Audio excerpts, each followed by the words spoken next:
say it. I mean, Mayor. But Daniel, I mean, if it were not for those stupid things he says, then he would be predictable. That is exactly what makes him very unpredictable. The fact that he knows whether he's just being stupid or not. I agree, but it wasn't about the IRGC. It was about the Iranian people, and they actually imagine you are told tonight you need to leave your house with your children. You have nowhere to go, and there were millions in the highways, in huge traffic. Millions were living. Okay, so he caused a little bit of anxiety. Forgive him. So I'm just saying it was irresponsible, but other than this, yes, we can criticize. It's okay. All right, Buttercup. Does anything come to make you happy? What are you talking about? The one thing you can complain about. Daniel. What are you talking? I don't know. He said Buttercup, but I didn't understand what he said afterwards. I was on here comparing Daniel Buttercup. Oh. Never do this, Jeff. I never insulted you like this. I love Daniel's new PTR. So cute. I did it. You're a toilet paper, Daniel. I'm a sheep.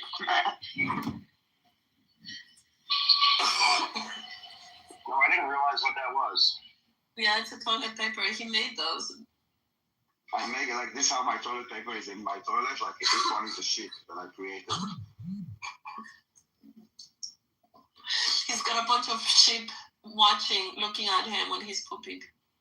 I brought 30 like this to Israel, but the toilet paper here is different than in Berlin, so I need to basically do it in a different size. Oh, it has a different roll size? Like the Yes, I was living in the United States, and I think one of the first things that I noticed when I came back to Israel is the toilet paper is different. I thought that was universal. No. It has more girth here, which means less paper. Dude, I love Trump. I really like what he's doing with everything, and I think he's so fucking brilliant. Does he make you horny? Yeah, he does. I've always said that he's hot. And I think the same of Netanyahu and Putin as well. Whether you love him or hate him, Putin is also a very good strategist. These guys are smart, and I am so happy to live in this time of history. I think it's thrilling. Yeah, the problem with your foreign policy says you need to get laid. The problem with what? With your foreign policy is that you need to get laid. My foreign leader. I think you'd understand my point if you were sexually attracted to the leader of China. No. I'm going to send you some Chinese premiere porn. Why don't you say Arafat? No. Please do fun. No, I truly feel that these three guys are super attractive. I am a sapiosexual, so where I see competence and determination and strategy in a man, it's just wow. That's, to me, it's really hot.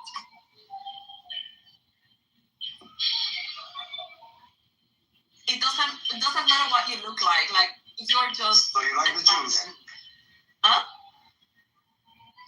The what? So you like the Jews? Yeah, that's the reason why I always say that Mossad is super hot, and the IDF as well. It's that kind of thinking and intelligence. It's amazing. I love it. Yeah, but have you ever dated a Jewish guy before? Yeah, but for a short time in Guatemala.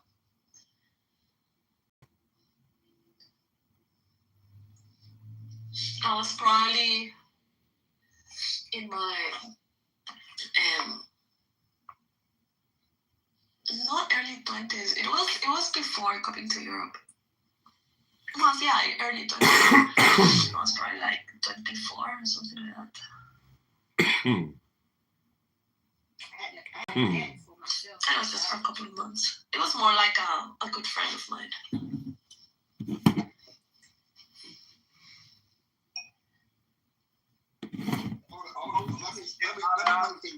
But I didn't understand shit about Judaism.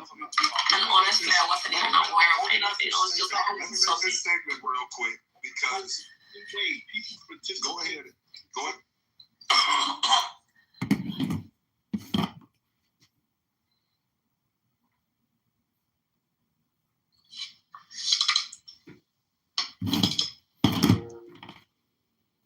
I'm very much looking forward to see what happens. This is so fucking exciting. I don't know.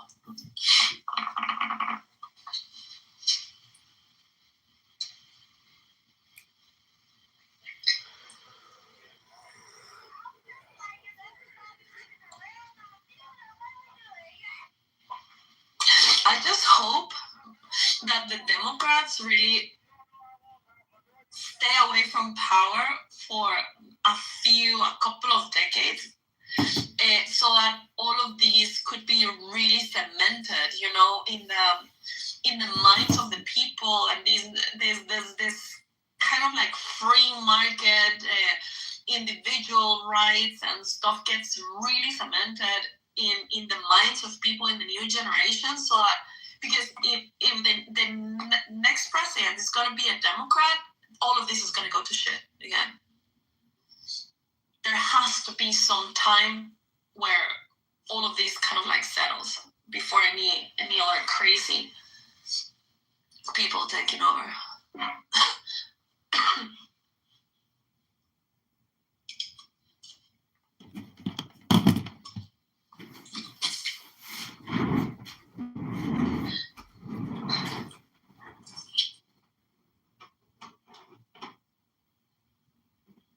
Good luck with that.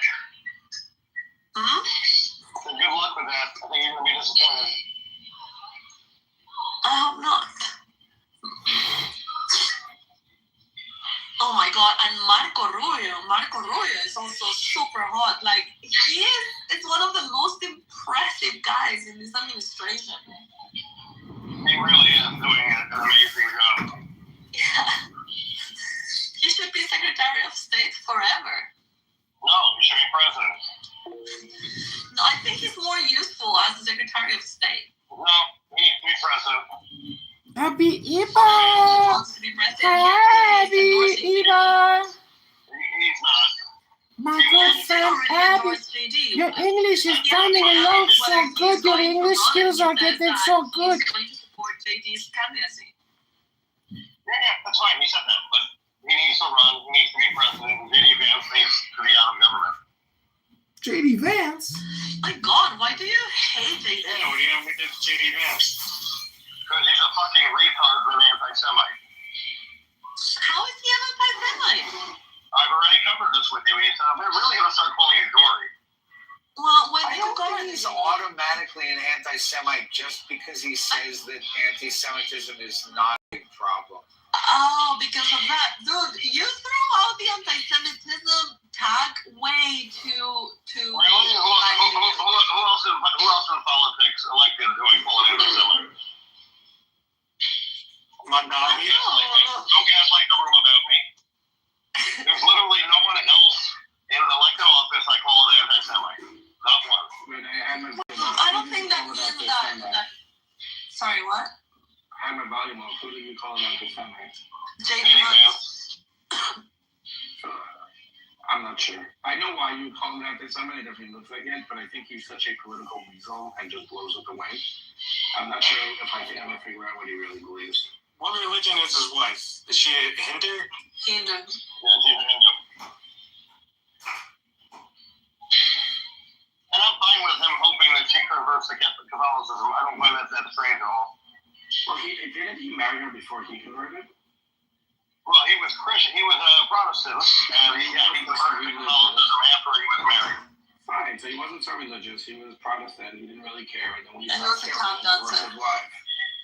Fine, but then he didn't divorce his wife after he started caring. That makes sense. I don't know that he was irreligious as a Protestant, though. He was just a Protestant. I think he was he definitely wasn't religious enough Yeah, to make top sure answer, that. but being a Protestant is like, But he wasn't religious enough to care what religious wife was.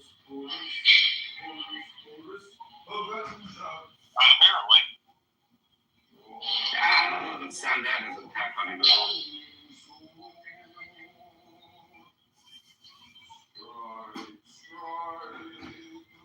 At the end of the day, he's another woke right faggot. And just like all the other woke right faggots that need to be pulled out of elected office, there's no role for them. Here's my issue with him. He's afraid to Does using the word faggot make you a homophobe? And Yes. here's the problem. But I did offer to be bought for a blowjob earlier today, so probably not so much. The problem with him is he's afraid to push away the gripers because he wants this quote unquote big tent and more likely putting his finger on the one and trying to see what the party does. But he's pushing away all the people that joined, all the Latinos that joined, all the black people that joined. The Republican tent is dying very large. And for these like in the basement people who actually propose voting for Kamala Harris because they're anarchists, he's giving up a much more important coalition. So call it what you want. He's not doing the Republican Party any favors by allowing the Civil War to fester. Yeah, that's right. And he's an anti-Semite.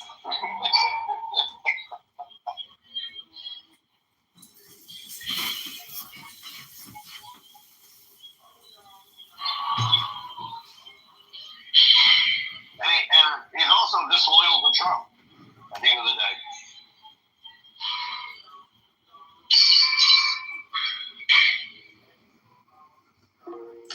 was anyone trying?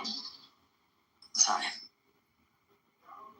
No, we can move it off him. He's not loyal to anyone. He's a political weasel. He was a never Trumper until he became a MAGA, and then he'll switch again. But so was Marco Rubio. In a very different way.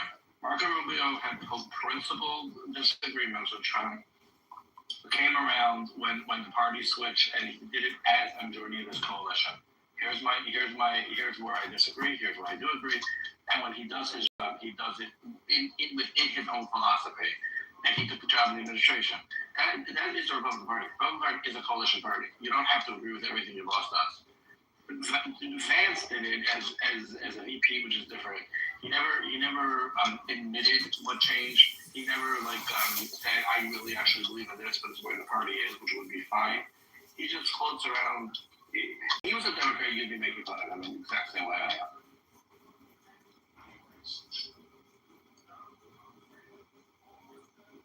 I still like him. I think he would be a good president. I think he comes across as strong and determined, and I think that, well, I mean, the president is never the only one making the decisions. Like Trump, of course, has an amazing team around him. But if JD would be president, he would have the presence, and he would surround himself as well by a lot of people, potentially also Marco Rubio. Marco Rubio is going to be in the government until he dies. J.D. Vance is extremely intelligent. He's a very accomplished politician. He's going to go far. He knows exactly what he's doing. He's not a respectable person. I respect Bernie Sanders more than I respect him. The guy's stuck on principle. Really? Yeah, for sure. He had his idea. It was terrible. Destroy America. He stuck with it. He didn't care when he was in total political isolation, independent from a state that nobody even remembered existed. He was the same guy when it became stronger. He ran up against Hillary Clinton and nearly won with the cheated because he stuck with his idea from beginning to end. He never changed. J.D. Vance takes a poll every morning, looks at where the party is, and that becomes his position. Right now, in a populist moment, so he's the hillbilly elegy. Guarantee you, as soon as if this country would say we like elitists, he'd be telling everyone that he's a evil catcher. That's what he is. He's we've seen multiples of these politicians in the past. He's a right-wing leftist. He's really not different than Mamdani. A really great speaker, looks good in a suit, and will lie to your face and do a he's Republican Mondale. His entire speech at the convention, the opening speech, "Here who I am," saying, "I'm from the government and I'm here to help. The government failed my mom and I'm going to come help you." The only difference between Mamdani and J.D. Vance is Mamdani wants the government to help cat ladies and he wants the government to help working moms. That's it. And both government interventionists, big government people. Wow, I didn't know like you guys thought like this about JD. Speaking of Mandavi, the New York Post today said that he wants to install bidets at the Christian mention. That's a wire, Mamdani, but I understand why you got confused. Why do you call him Mandavi? Mamdavi. Yeah, he said he wants to install bidets at Gracie Mansion. What? Huh? You know, bidets. It's kind of like a toilet, but backwards. I don't understand that, okay. He wants to install bidets in Gracie Mansion. Oh, correct. And how, okay. I'm not sure this is actual news or if they were just trolling. In either case, it really is irrelevant. It doesn't add anything to the conversation. So, if Trump said that help is on its way, when do you think it will happen? Right? Expected. Because yesterday, the Pentagon presented him with options, and I can assume that he selected an option, and then he tweeted that help is on its way. And I'm just wondering, when will this happen? Have they been mobilizing some, how do you say these big ships that they have parked around Yemen and all these places? Warship. Yeah. I don't know. Carrier? Yeah, carriers. The Armadas, where are those Armadas? They are not close yet. And if they are moved, then it will be noticed. And also to move the bombers, it will be noticed. But they have it would either be like a targeted, like against the leaders of the regime, if they have like eyes on them, or I guess against some kind of a command center or like a siege building or something like this. I don't think it would be like a major strike. Didn't Iran try to sink the USS Cole by using like a small boat? That was Al-Qaeda. Sorry, I couldn't participate with this. And I know that in Israel they are preparing for that option of like an attack. Yeah, Israel said that they were going in as well. They were supporting Trump. Yeah, well, we are kind of keeping quiet. It's just more like preparing and being in sync with the Americans. But also, once they prepare to launch, we know that. So we will get like a head notice before the alarm that there's a preparation. Know that they fuel up the rocket or they put the launchers out or stuff like this. We see this in advance. You guys also, it takes time for them. Yeah. You guys are like an angry cock, like the male chicken, like just waiting for someone to tell you, let's go for it. Rooster is. No, actually, cock is fine. I'm fine with cock. How do you say that? I said it's a rooster, not a cock. A rooster, yeah, thank you. But cock is also the chicken. Daniel, you're halfway about Trump's meeting. He did select an option, but now they have to wait for Netanyahu to approve it. I doubt it. I saw that. So we all know the Jews run America. I saw that President Trump today interview with the New York Times, and he said any anti-Semites are not allowed in the MAGA movement. He said, get out. Wow. Impressive. Yeah, but you cannot then call anti-Semites every single person that disagrees.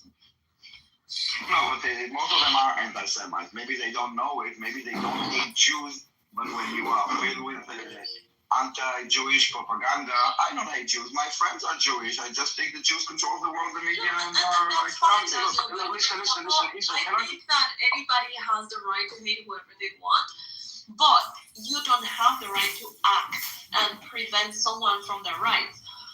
So I don't care if someone I have a right that they need to with all their heart, but they don't have the right to go and impede you to do your rights, you know, and impeding your freedom and your Everybody's talking about fucking rights.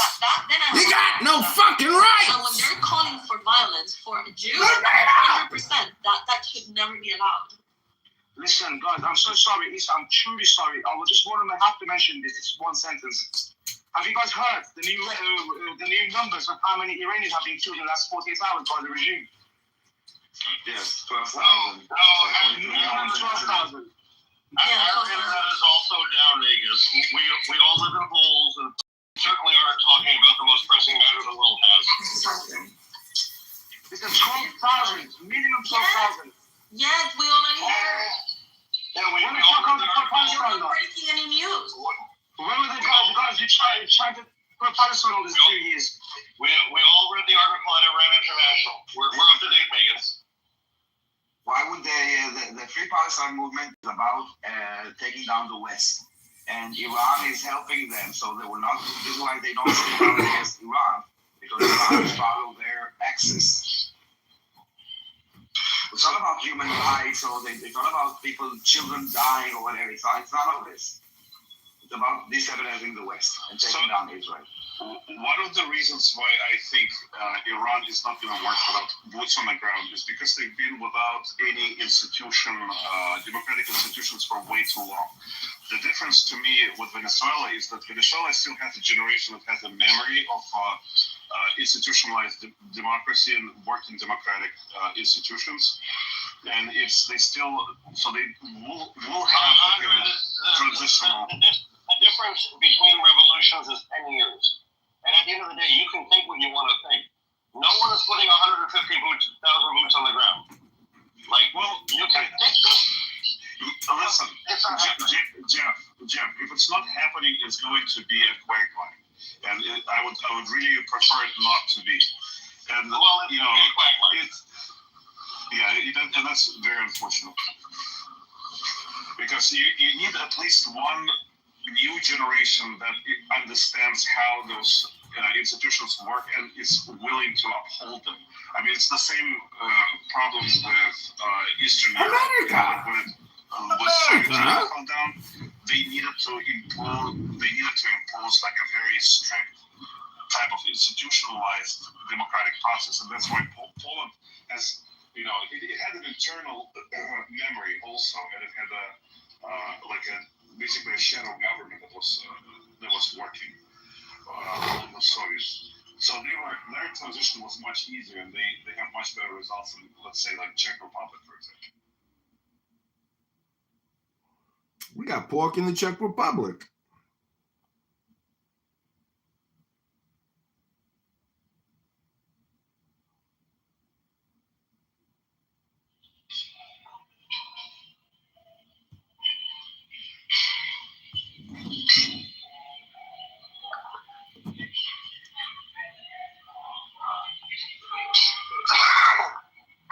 Yeah, I think at the end of the day, what I expect is the revolution hopefully will work. And if that works, I think you'll see some period of fragmentation of Iran, some level of lack of stability.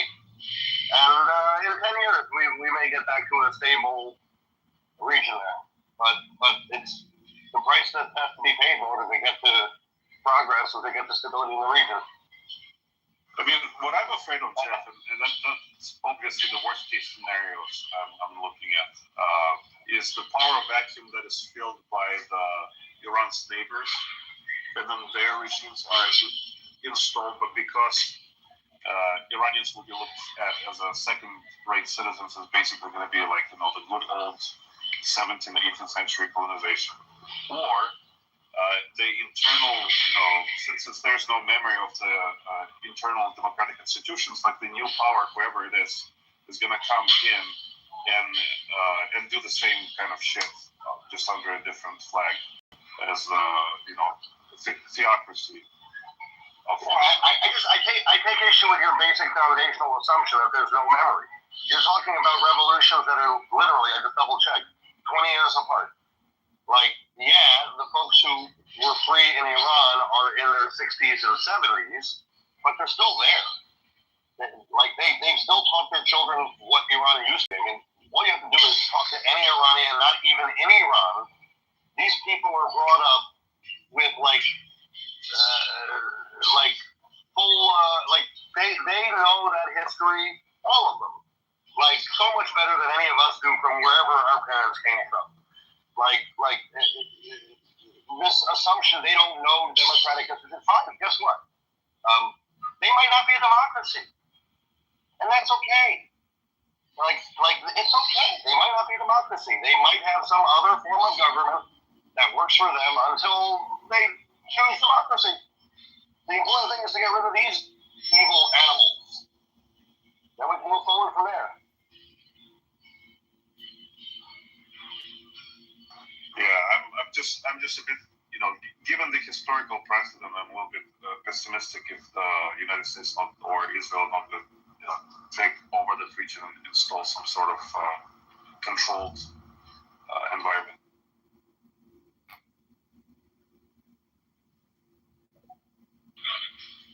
I mean, they're not Arabs. And that's the only thing I can say. They're not Arabs. They won't accept an installed leader. Like, you can't think of them like they're Arabs. I got you. I mean, I'm not talking about installed leader, per se. I'm talking about the infrastructure that is controlled by, somebody else who is kind of teaching the institution to the population. I mean, they do have, like, I absolutely grant you, they do have intention, the motivation to transition, but they do not have a place. That the United States and Israel will assist with. Because they never had democracy in the region, and democracy is a contingent on the. They may not want democracy, Andre. Stop being so fucking Western. If they choose democracy, the United States and Israel will be there to help them institute it. What will not happen is the 250,000 boots on the ground to direct traffic and force democracy down their throats.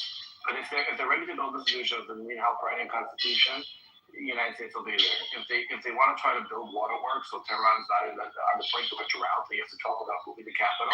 Israel will be there to help them be civilized. That help will be there. That's a very, very big difference in Iraq. It's nothing like Iraq or Afghanistan or any other thing.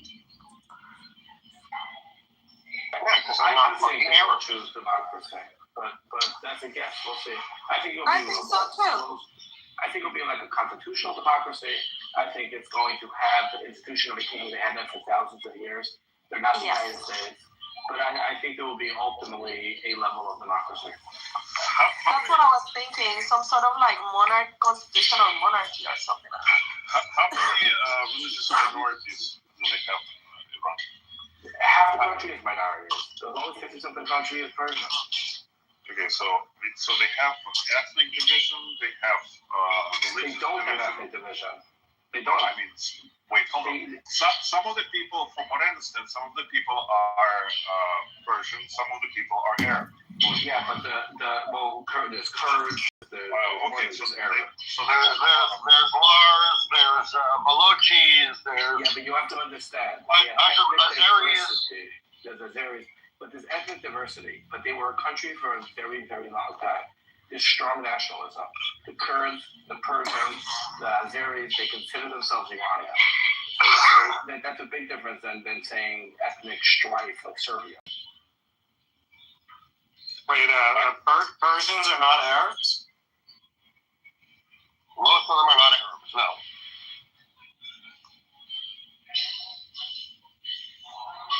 There was one area in the Middle East that refused to Arabize. It's the thing that, once again, what worries me, because the whole region is very much legalistic. And I wonder how much of that. Andre, you really have to stop thinking. You have to really stop thinking of them like they're Arabs, because everything is wrong you're saying because you think they're Arabs. They're not a tribal society. They are not a tribal society. They're not Arabs.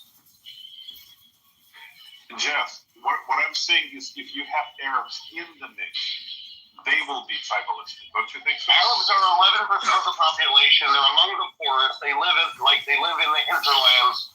Like there's like you want to make it fit into a neat narrative, well, you need to do some research on it. Okay. Well, we'll see. We'll see if it's going to be right in there. But that's my prediction. And in fairness, I have to say, I think it's the first time I've ever thought you were dead wrong on anything, like to this degree. So I'm sorry I'm being short with you, because I actually do respect you on most things, like very much.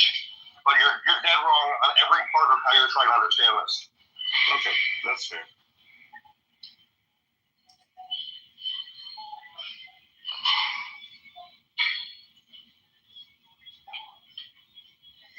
Yeah, I'm frustrated with people that compare everything to Iraq, so I got a little short there also, but I do respect your opinion, and I think it's just miseducation of this particular part of the region.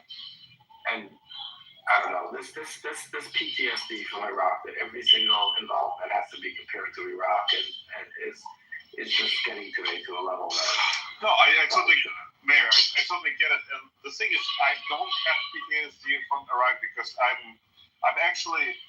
I thought it was a good thing. I just think it was handled poorly on the end portion of it. But I think it was a necessary thing to do. I'm not isolationist. I'm interventionalist for sure. And I don't think the United States should shy away from being a maritime empire. There's nothing bad about it. What could go wrong?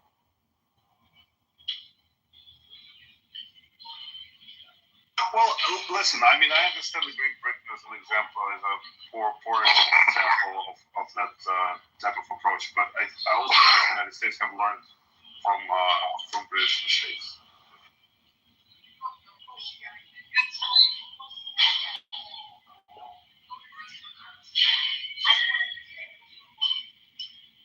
Yeah, I think I also have a visceral reaction to this Western idea that everything needs to immediately be a democracy. It's like not culturally sensitive at all. And there are a lot of things between a democracy and what the IRGC is that we can find acceptable, and that would be a hell of a lot better for the Iranian people. So this idea that we make it black and white, good and bad, like I think it's contrary to a solution to the problems of today. And I think it makes it harder for the people who actually want a revolution, want progress, when we kind of paint it as, well, you can be a democracy or you can live with the people gunning you down in the streets.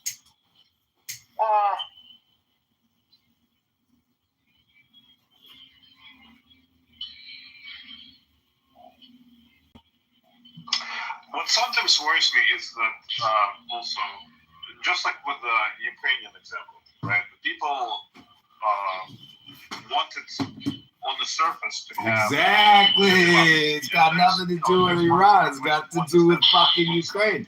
Put the boots on the ground in Ukraine is what he's saying. Bitch, damn, we lost everything in Ukraine. But in general, the paradigm, the internal paradigm has not shifted, or it has not shifted yet. And so all the old problems are coming out to play.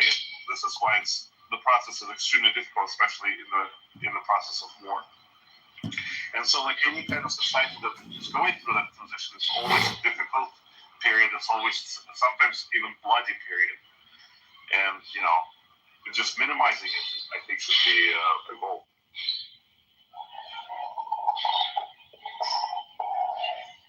Hello, Mojo.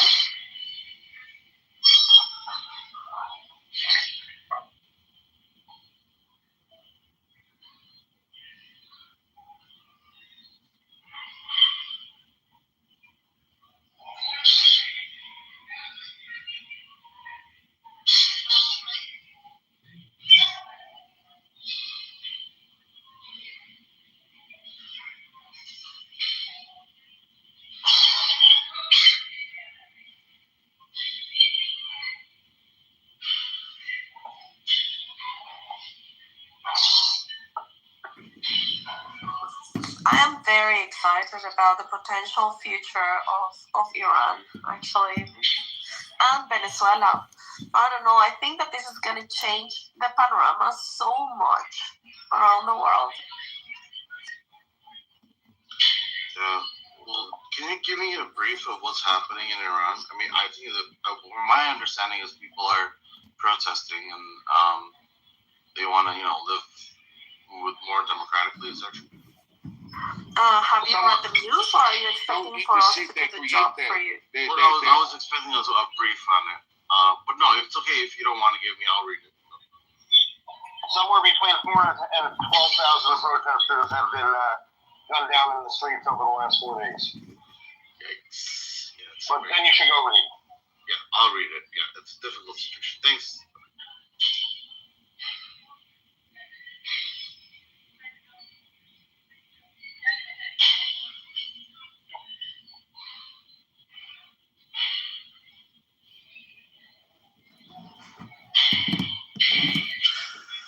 Compared to 2022,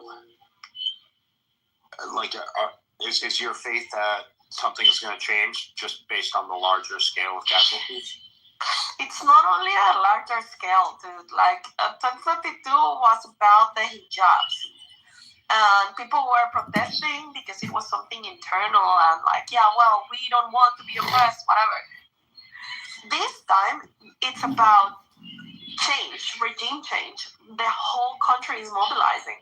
They're putting their lives on the table, and right now they know that that the U.S. and Israel both have got their backs. I think that this time is serious. This is the closest that they will be in the near future to have an opportunity like this. That's true. Yeah. Hey guys. So I think it's to be fair, not everyone that is on the streets, and I'm saying this as a Persian, necessarily went on the streets because they want regime change. It started with the protesters in the bazaar. The rial is basically worthless at this point. People have no water, people have no money. And for a lot of them, it's basically about that.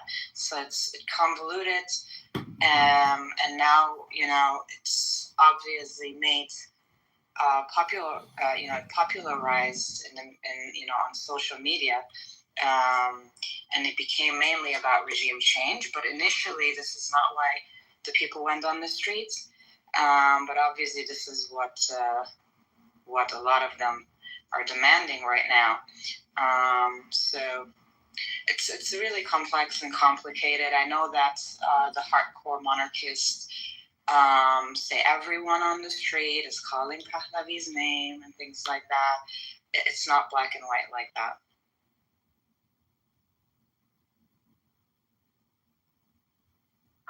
Yeah, I agree with you, but in the end, it's multi-layered. But in the end, this is what they kind of end up wanting. There might be different views, I think, on why people are doing it, but I think that all of them agree that they want to stop living like that. Correct, yeah.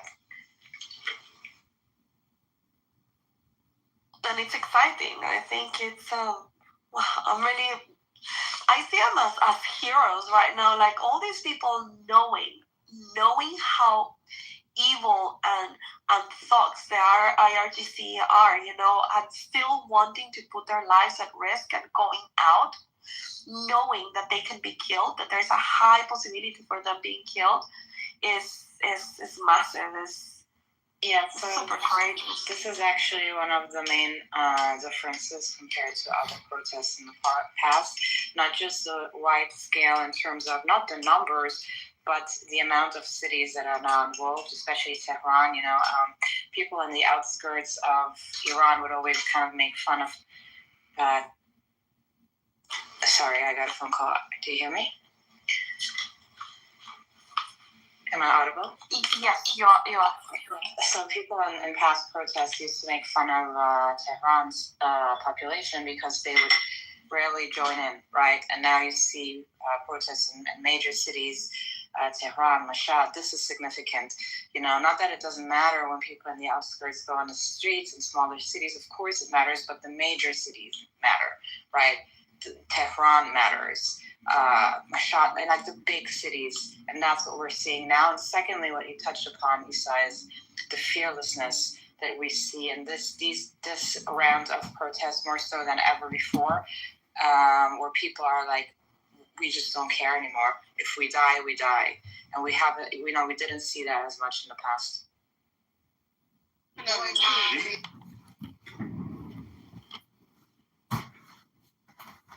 It's very inspiring. What was the Iraq argument that was like shut down before? And so it was like, I hate hearing it compared to Iraq. Is that like the power vacuum extremist argument? Well, yes and no, because the thing with Iraq is like, yeah, well, they wanted to bring down Saddam, and the U.S. helped them do that, but they never really, like, the whole thing got stuck. And also, I think that U.S. had, like, a lot of boots on the ground. And so that is what I don't think it's going to happen in Iran. I don't think that the U.S. is going to take over the control of the government. I think they will kind of like, help them, but not necessarily intervene too much. But I don't know. It's just my hunch. But if you support a coup without providing like resources after the coup, like that's where like America did that in Iraq. It ended up being like a never-ending process. And yeah, that's the exact argument that got shut down. What did you say? I was just restating what Andre said. The problem isn't taking out the dictator. The problem is not supporting the establishment of order afterwards. And it's all based on confusing Iranians as Arabs. They're not Arabs. They're going to figure out their solution. Like they don't need us. They also have only work backwards. They also have like a far more functioning like government and like military. Like I don't think that power vacuum will have like whoever is the next leader of Iran. It might not be democratically elected. It might be like someone who is picked at the end of the day. Like I think that they have a lot more hopes for success than whoever our hand-picked puppets were in Iraq. Far less superior Air Force, Army, etc. So I get the argument that it's a false equivalent, but yeah, I mean the real question has to be how do we best support a viable path to a stable Iran in the nearest future? And Iraq is not a model that should be taken as terribly informative in that conversation, because there are incredible differences between the two societies.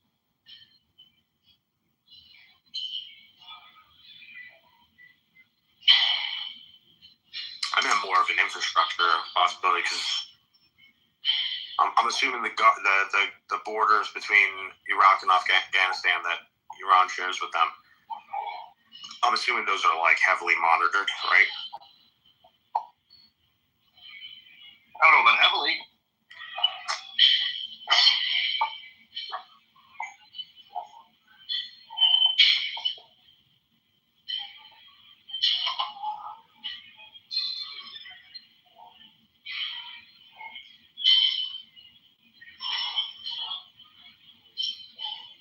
I think you also have a lot of very well-established Iranians in the West who, interestingly enough, are at an age where they can go spend 6 months or a year to go help. And it's premature to talk about that, but most of my Iranian friends are just retired or bored of looking for things to do.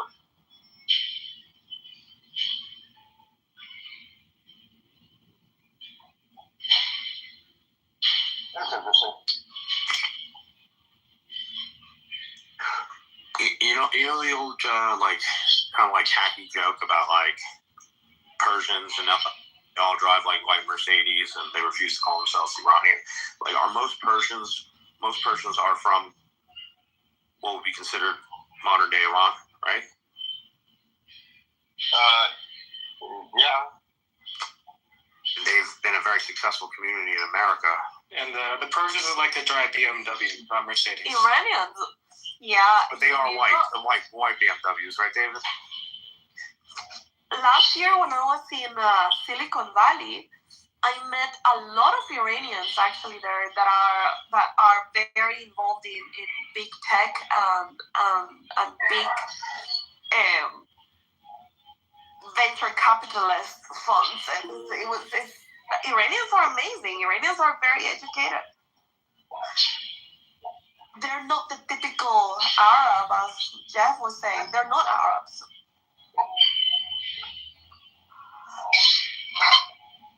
Yeah, wasn't it back in like the 70s or like 80s when like Iran had like independent colleges and They still have that.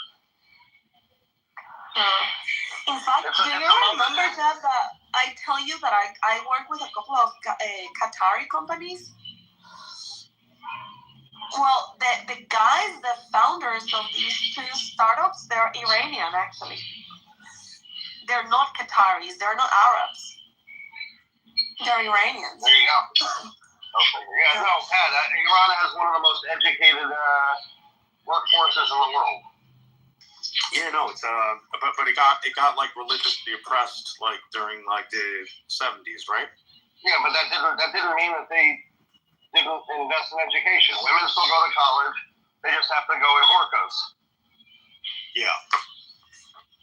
And this is, I think that Iran might have the larger amount or the larger colony, to call it like that, of ex-Muslims, right? I think the last numbers that seemed actually reliable-ish were that only 20% of Iranians in Iran consider themselves to be Muslim. Exactly, and it's a Muslim country, so everyone is against that because they're thinkers, and it's not because of hate or anything. They're born Muslim, but they educate themselves, they read, they understand, and they reject the religion. I just remember one thing that stood out at the last World Cup was that the Iranian women who were in the audience were fucking beautiful. They were Latinas with like green eyes, and like I was like what yeah, is like this Hala. Like And Yael. Well, Yael's like a quarter, but yes. Yeah. How are you? And unlike Latinas, you probably wouldn't have to worry about like an Iranian chick stabbing you. Yes, you would. Oh, you would? Yes, you would. All right. Yes, don't make me clarify. Still worth it. Still worth it. Like Iranian women are the Puerto Ricans of the Middle East with green eyes.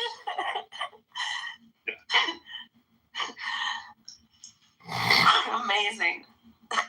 Yeah. I can't say anything more. I signed an NDA. Yeah. Roya is Iranian as well, right? Yep. Who else is I Iranian? didn't say that, you did. Hope. Oh, Hope? Hope is half, yeah. Oh, shit. I didn't know this. Yes. Yeah, there are many Iranians in the app. And actually, all of them. Rumar is Iranian.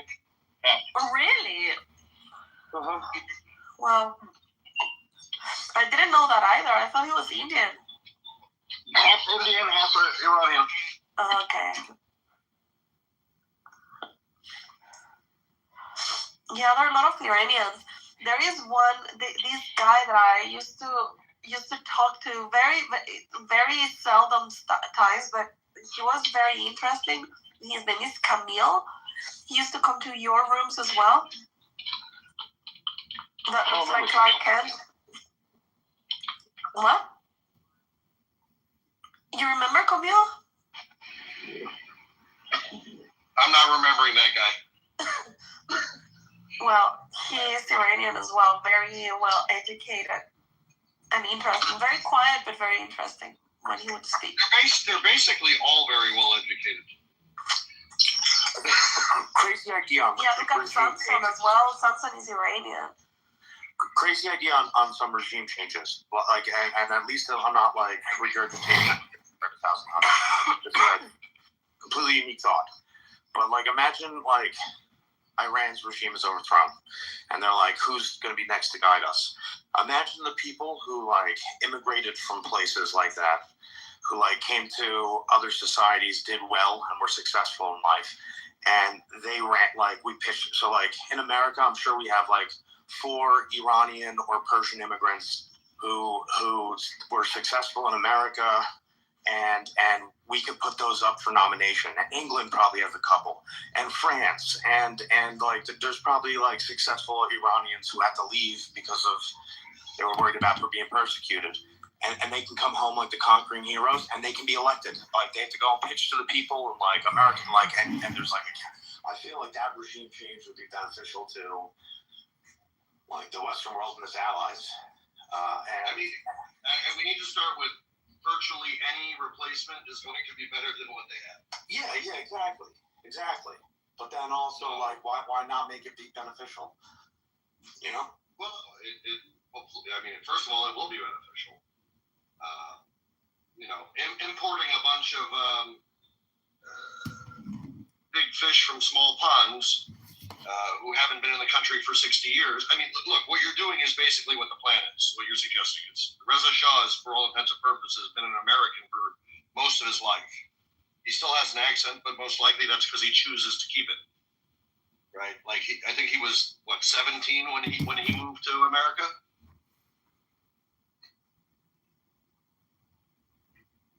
I mean, that's essentially the transition plan is to bring back some of the previous folks to help with the transition. Something that gives consistency to the people in Iran as well, something that they sort of know, and someone that they already know, you know, and I don't know, I think it's necessary to feel a little bit of stability. That will help a lot, actually. I think ultimately they need to land on some federal system, some weak confederacy where you have a very weak federal government and a lot of independence for the various regions and ethnic groups. That they can all still be Iranian, but they can do it their way to a certain degree. That probably is the most powerful combination for these people, at least initially.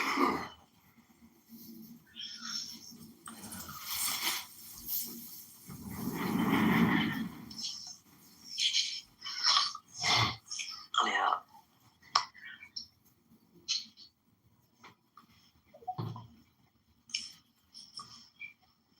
Andre got played like a bitch.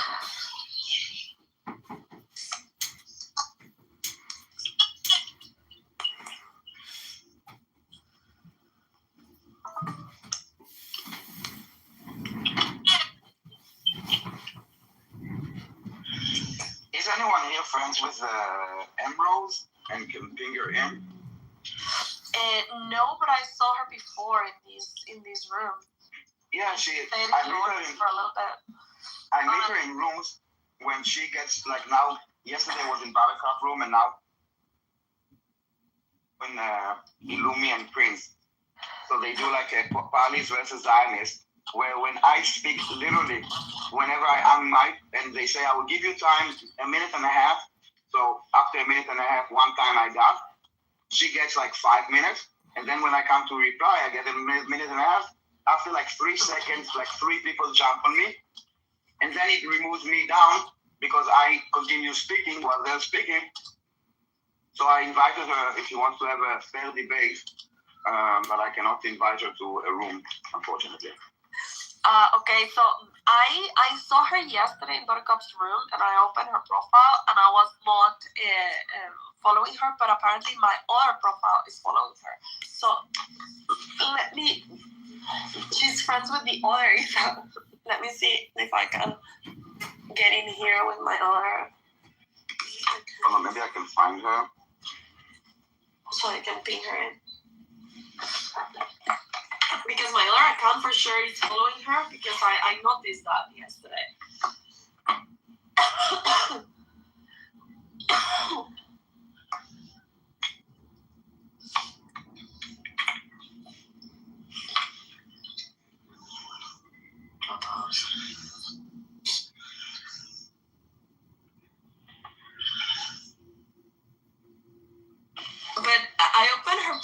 I read that she is an anti-Zionist Israeli, so she is from Israel. Who are you talking about? What's her name? I don't know, but she and Buttercup became close yesterday. Good friends. She's disgusting. She's notorious from X.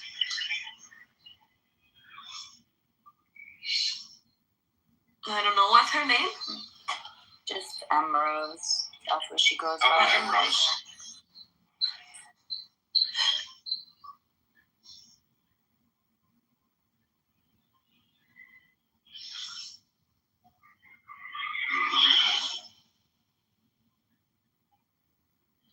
Does she live in Israel or does she live in the U.S.? Israel. She's the epitome of a self-hating Jew. She might as well be the spawn of Amos. No, Amos's kids are normal and hate him. I don't think that Amos is necessarily, anti-Zionist, but he is naive. Like, he wants everybody to get along and whatever. I don't know.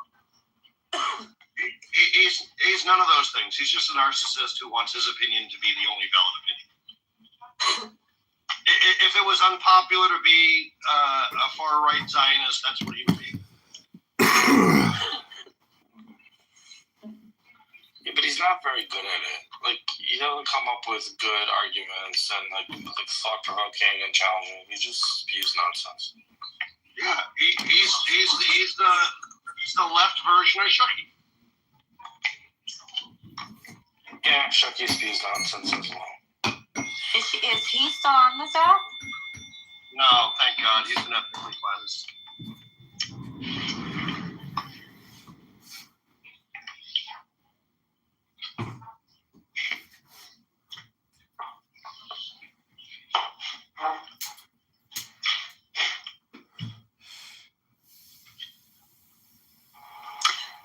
I like Shuki when it comes to Rose. He can take her.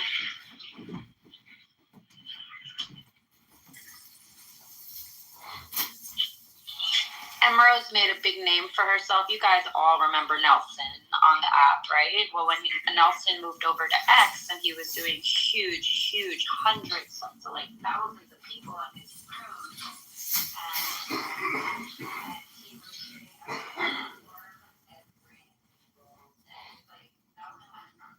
He was really doing good and learning a lot, having a lot of smart people on his team,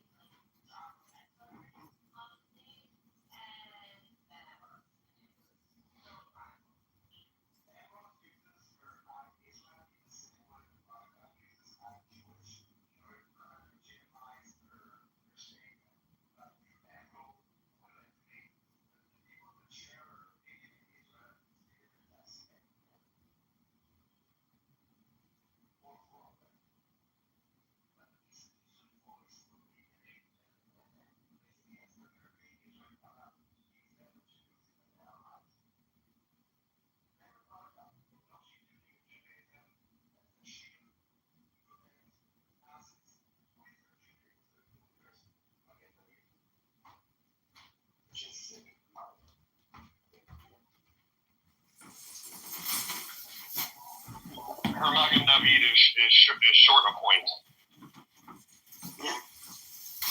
Everything is short of point. Her Magen David was, yeah. Okay, I just linked her in with my own account. She's so mad. Oh my God, Madruta is here. It's time to end the room. What does it mean? Oh, I don't know. He's not that bad. He's one of those. Okay, I'm making more juice today. I'm heading to the mikveh right now.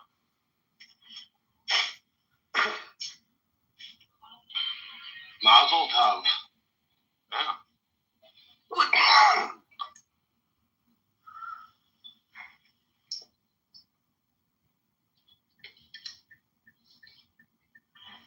Tomorrow there's a huge demonstration in Israel to support the Iranian people. Oh, nice. And I think there's one in New York City. I was in the Matrix, but I was gonna say that I prefer buttercup over matte. Oh. That's Did hard to Buttercup- guess, I guess. Did Buttercup have another name? Yeah, Buttercup have another name?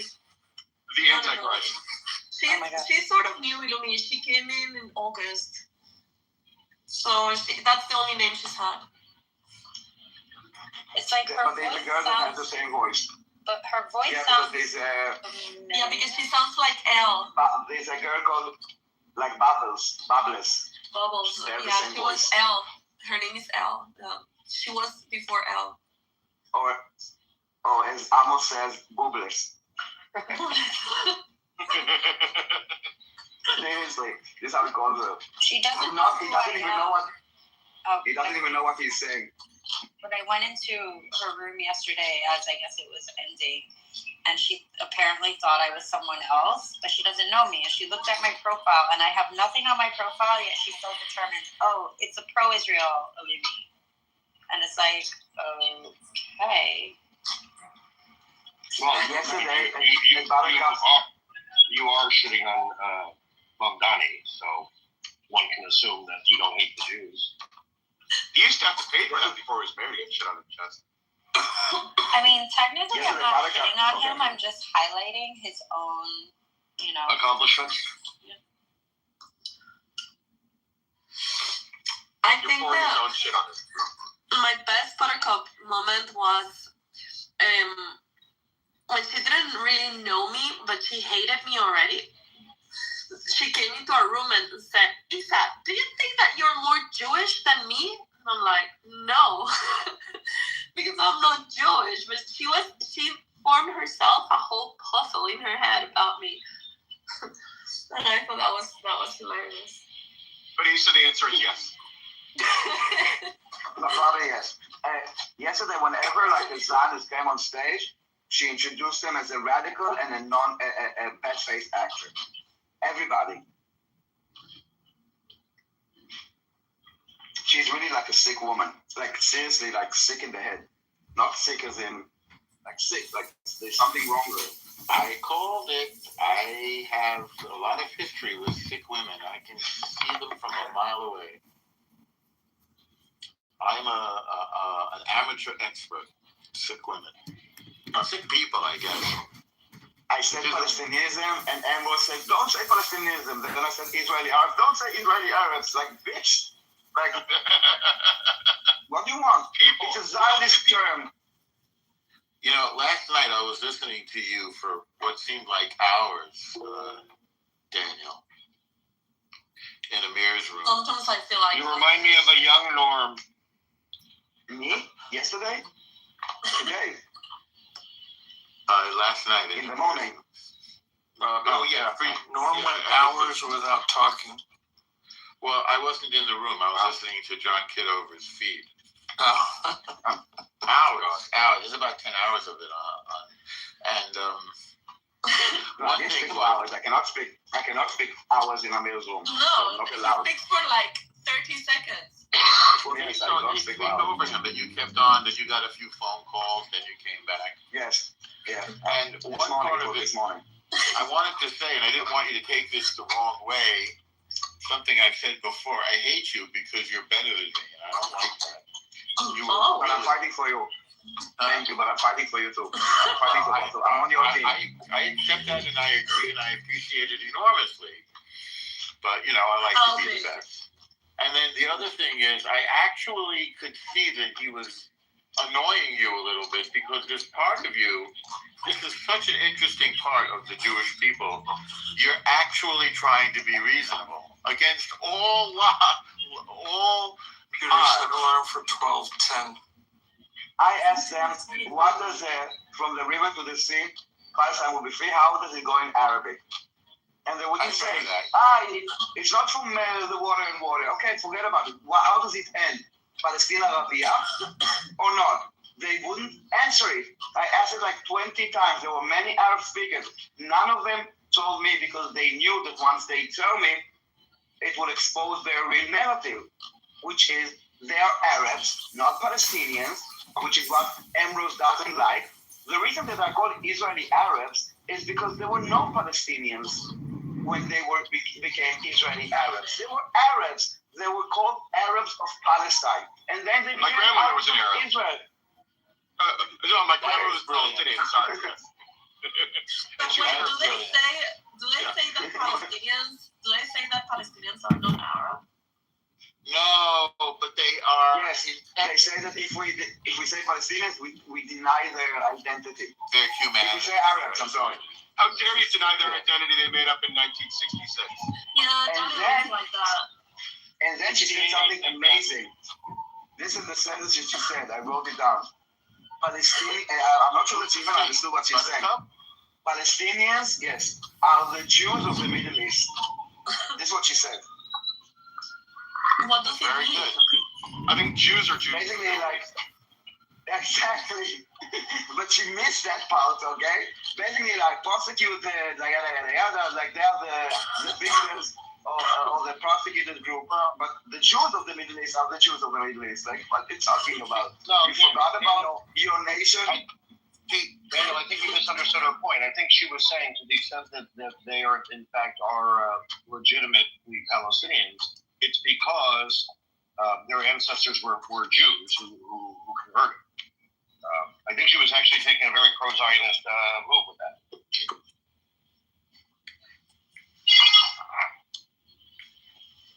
I don't know what she was thinking. I don't think she thinks. It's talking points. It's like a meal. Havar agreement. Who coined the term Mizrahi?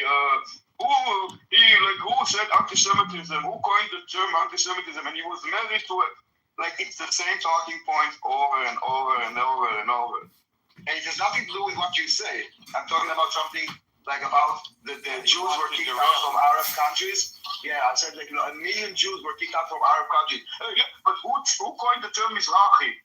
It's Israel that coined it. I'm like, Mizrahi is a word that means from the east. Mizrach is east. Mizrahi is an eastern. Someone came from the east. It's in Hebrew. Israel invented it because Israel is the only one speaking Hebrew. It was about her own people. But it has nothing to do with the fact that 1 million Jews were ethnically cleansed during the so-called Nakba. We just didn't brand it as a Nakba and kept on being like miserable for decades. What point is he trying to make with Mizrahi? He doesn't have a point. It's talking points. He's not having a point. He's like, and then he's like, it's Israel. Okay, so what's your point? Basically, I don't even know. Basically, he's trying to ask something, get a stupid answer, and then kind of, I'm right, you're wrong, you're stupid. Basically, this is what he says. If I hear one more liberal white woman in America compare her struggle to fucking Iranians, I think I'm going to fucking go ballistic. I literally can't. These people, like, you let me know when there's body bags lined up in your fucking city, dipshit. Unfucking rich. Could you ping me, please, if that happens? Would you mind? God damn. I mean, these people are, like, literally, you compared your struggle to Iranians? Are you shitting me? Ma'am, you'll be able to vote. You get that? When someone gets on your wrong side, you start to tear them a new one. I feel like saying, "Oh, you don't want to do that" to the guy doing it. It's like, "Oh, that's a bad idea." Maybe you want to think about that. These are women, Norm. These are women who are commenting. You know, people are sharing their heartfelt posts. Most of them are Iranian or have friends that are Iranian. They're sharing their heartfelt posts, and just, you can feel the emotions. And, you know, rightfully so, calling out the Western media, the UN, like, where are you? Where are you? The silence is loud and clear. And what do these women do in the comment section? We're fighting our own struggle. We're fighting for our own freedom. Are you fucking kidding me? like totally. These are the people who claim to be intelligent. Divorced from reality completely.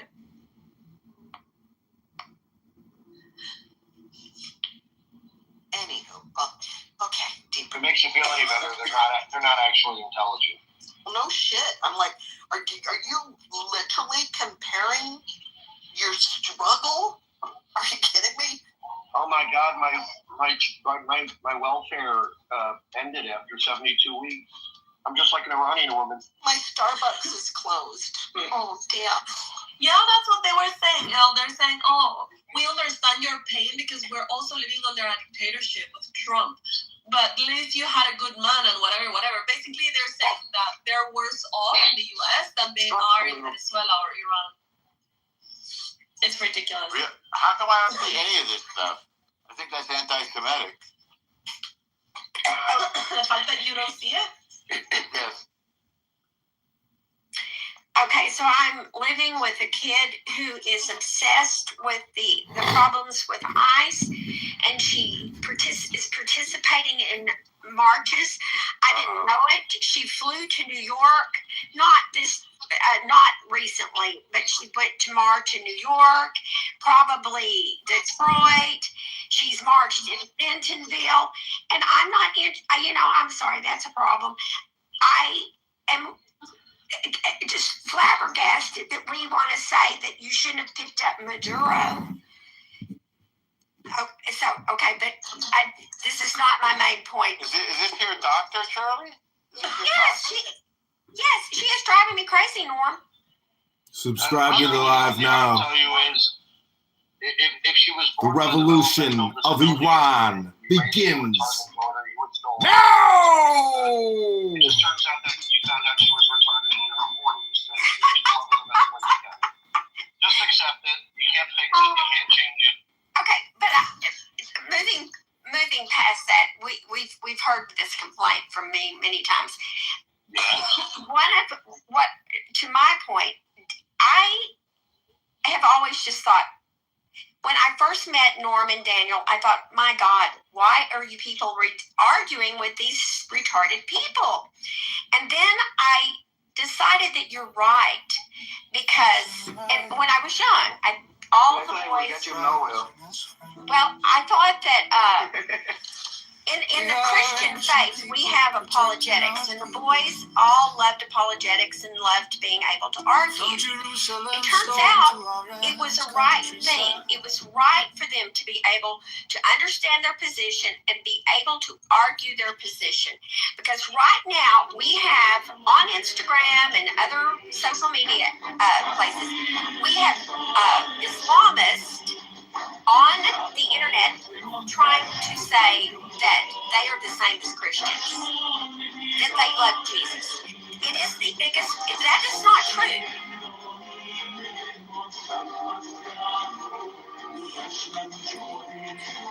Can you hear me? It's called Medea.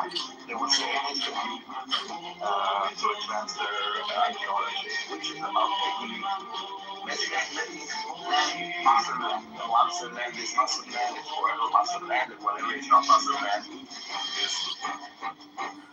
Yes. Well, and our prophet is that we believe is actually God, and our children should need to understand that, and they should be able to argue it and know why we believe that. And to do that, you have to be in a church that actually teaches the Old Testament. And we're failing. I went to a church with my daughter where they got up and talked. The birth of Christ was not mentioned, and they were talking about the housing problem in Bentonville.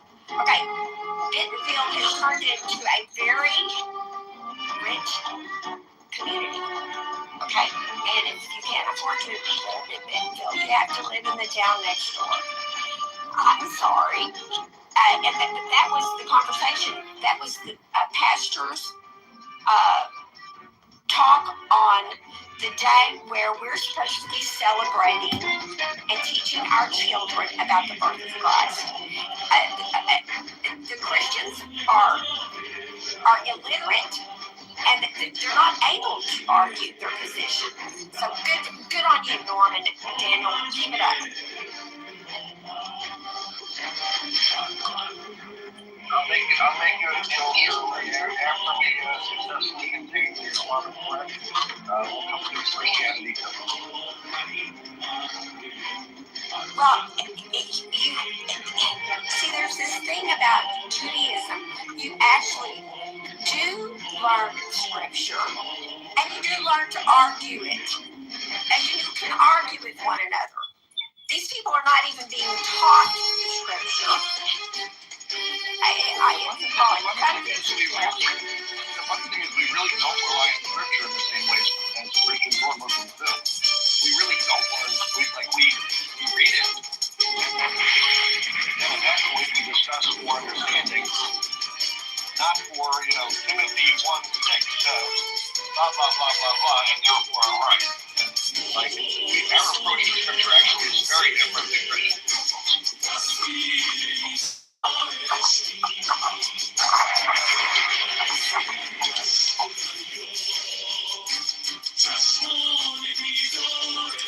Jeff, I see your point, and you can't just say Timothy 1. You have to have a comprehensive knowledge of the word, and you're not getting a comprehensive word knowledge. You're better at that, and anyway, when I went to church with her Christmas, because I thought maybe I could go be a Methodist and then support Christian values this way. Oh, hell no. I'm not sitting through what sounded like a city council meeting on Christmas Eve. No, I can't do it.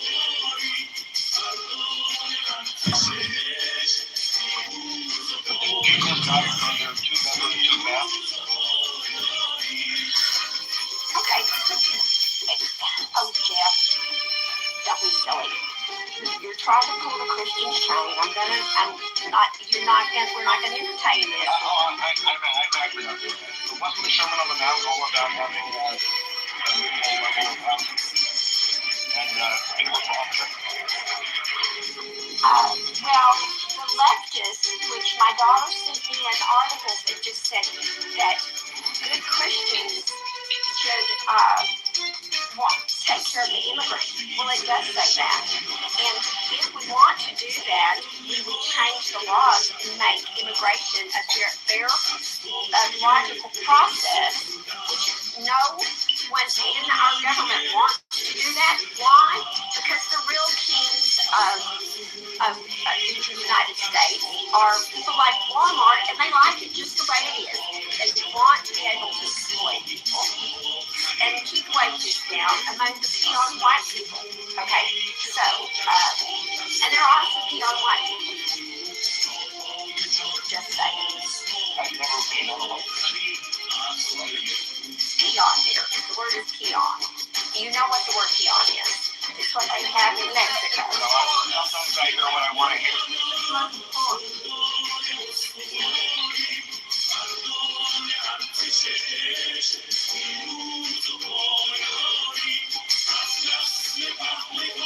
I really want it to be like in Mexico, where we work for $3 a day and we'd like it. And groceries cost just as much as in the United States.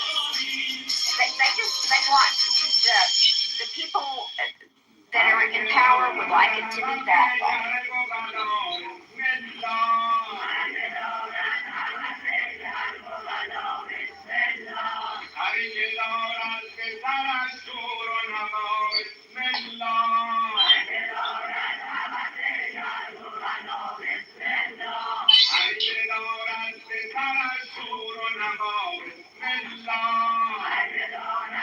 I think it would not be much of a stretch of it to say that the discussion concerning immigrants also invokes a responsibility not to allow immigrants in that we cannot positively fulfill the commandment that every immigrant. Nowhere does it say that you should let immigrants in. It just says immigrants. There you go, Jeff. And I have participated in the care of immigrants. It was part of my working career. So I got a solid understanding of that. It doesn't say, let's let them in so we can prostitute them, and it says we should actually take care of them. It doesn't say, because that's what's going on. 20,000 children that flew in 2 weeks after Biden got in, they were being prostituted. Okay, poor Norm had to leave on that. I'm sorry.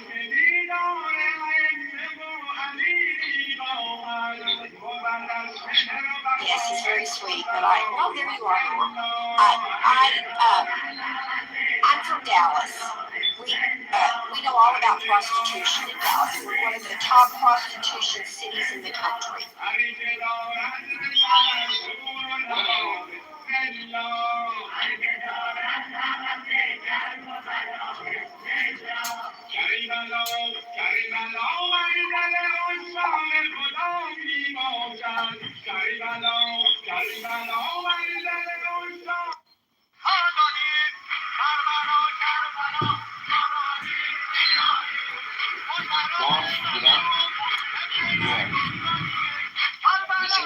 Venezuela released an Israeli Argentine wife.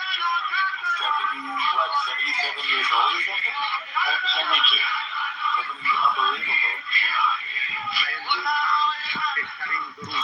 Unbelievable. That sounds like a long term. Okay, say that again, Jim. I missed your point. Missed that. The longest Israeli dude was arrested in Venezuela in the local union, and they just released him.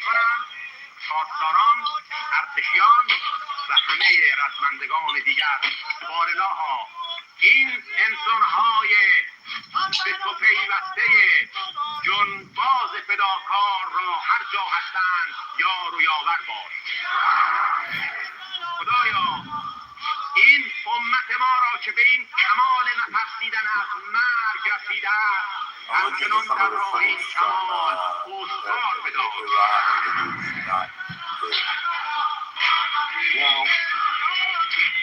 I've still done a fair job of avoiding the real gruesome shit, but I've seen some of it, and I like it.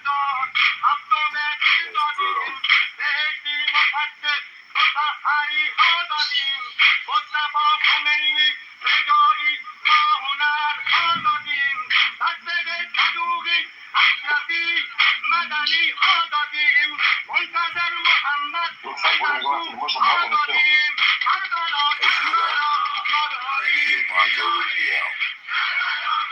Marco Rubio. He's very good. I have to ask you guys, who are the buttercups comments today? It was not me, but I thought it was very funny. No, you guys stop doing that. What's the deal? I'm wondering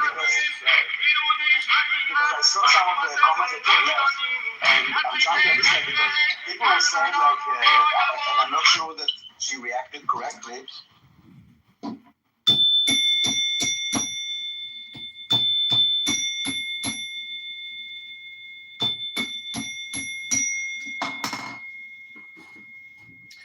The way that moves as you move. Some commentary on the verse, as you start on the way appears. When you cease to be, real being becomes.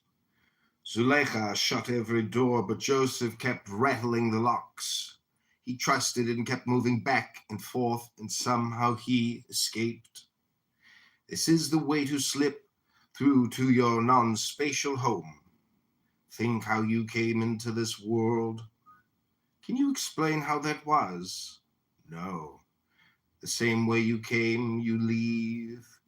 You wander landscapes in your dreams. How did you get there? Close your eyes and surrender. Find yourself in the city of God. But you're still looking for admiration. You love how your customers look at you. You sit at the head of the assembly. When you close your eyes, you see people applauding, as surely as an owl shuts its eyes and sees the forest. You live in an admiration world, but what do you offer admirers? If you had true spirit, gifts to give, you would not think of customers. There was once a man who said, I am a prophet. In fact, I am the edge of prophecy moving through time. People surround him and tie him up and bring him before the king. What right does this man have to say that he lives in the place of revelation? The man himself speaks up. Think how an infant sleeps and grows unconsciously into awareness. Prophets are not like that.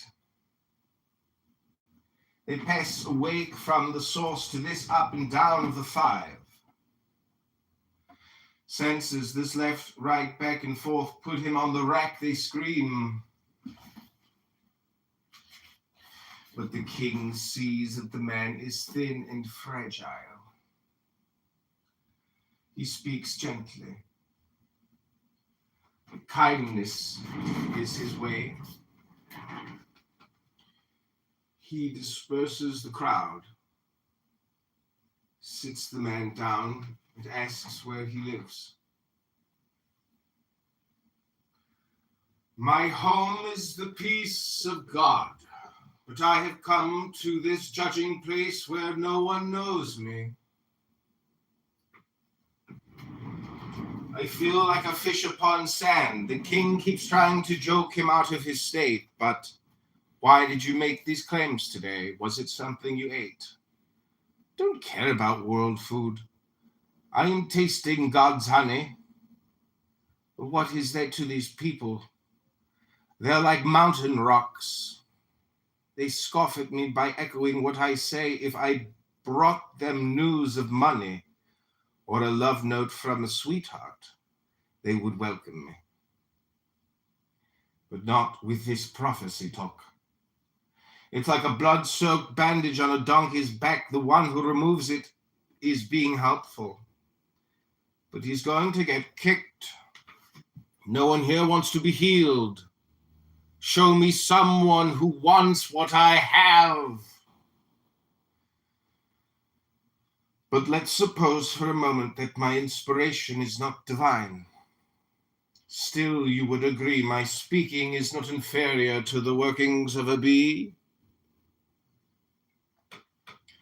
The Quran says God has inspired thee.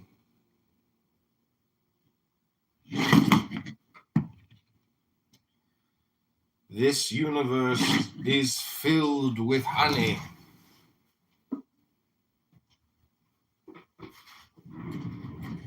Human beings feed on it and evolve upward with the same, but more profound.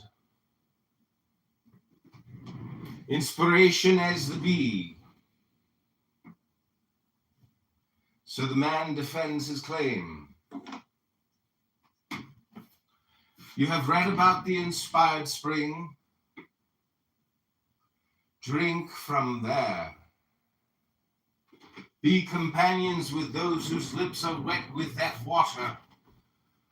Others, even though they may be your father or your mother, are enemies.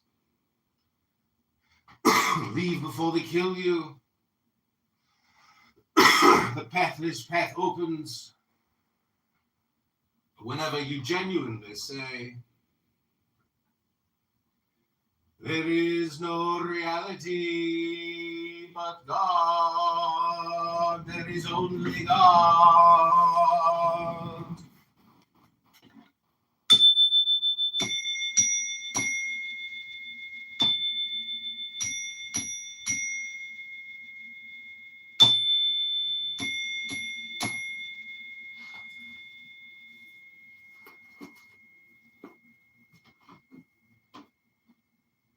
Because a lot of things were deleted, but they were talking about the 12,000 people that were killed in Iran, and then she said it's unconfirmed, it's unverified, which is true. Yes, she's right. I'm just wondering about the 70 or 300 or 200 million whatever Palestinians that died. I never heard her say like, okay, it's unverified, it's not confirmed.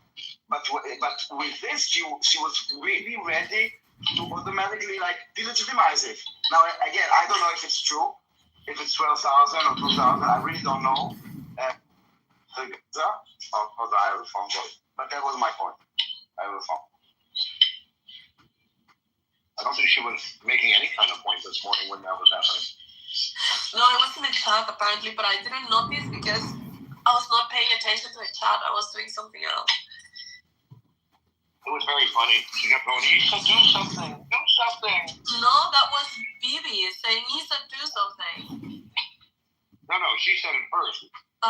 Someone deleted her whining, and then he mocked her and said, and wrote it again. Okay, because when I went to scroll up on the comments, I saw Bibi saying, Issa, do something. But I didn't notice what was happening. So I was just wondering because... My money is with Bibi. My money is with Bibi doing it. Yeah, me too. He loves the fuckery. Yep. Then it was just funny because she was reacting. Yeah, but it's not cool because then Billy wants other people to treat him well as well. Like even T-Ross, you know, he kicked him yesterday apparently out of the room, and Billy was like, "Yeah, I was kicked out of the room and I was only in the audience." Well, I'm like, okay, well, I don't know what to tell you. This is him. You know, I cannot control him, and I was not in the room. But then Billy does this shit as well. So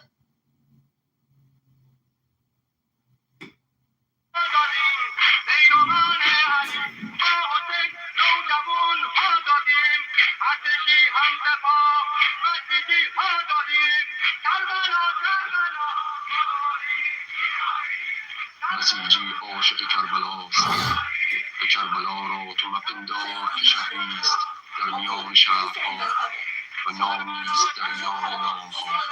نه، کربلا محقق است و هیچ کس را جز یاران امام حسین علیه السلام راهی به سوی حقیقت نیست. کربلا ما را نیز در خیل کربلاییان بپذیر. ما می‌آییم تا بر خاک تو بوسه زنیم و آن را روانه دیار باز. I would be against that, but not just because of anti-Semitism, but because that is illegal. Yeah, but you're having a conversation. But hold on. Let me finish. Not relevant to what we're talking about. My point is, okay, he's an anti-Semite. We define that. So what? Well, how do we move forward in the conversation? Christine. I don't spend my time on the app recording.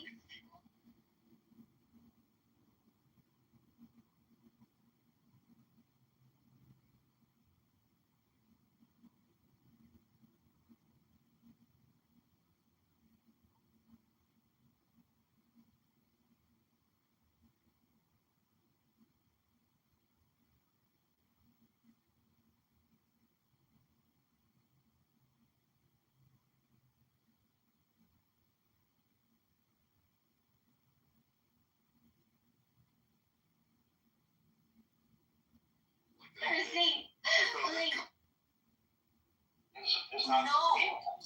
Jeff, you can criticize him all you want. Daniel, I don't care. You have magical powers over him. No, listen. You can criticize him all you want. We all know each other here. We've been here for years. We all know he's an anti-Semite. We know he hates the Jews. So why do we need to call it every time, for example, that he is involved in a conversation? Because his reasoning, I mean, he says something, okay, about the Jews, and it's obviously like a black libel or just hate. So we say, okay, so he's an anti-Semite. This is what he stands on. It's not about being right or moral or humane or logic or factual, none of it. He is saying something anti-Semitic. He is all about spreading hate against the Jews, and at the end, this hate is translated into action even without going and saying, go kill the Jews. That is the situation that we live. We have...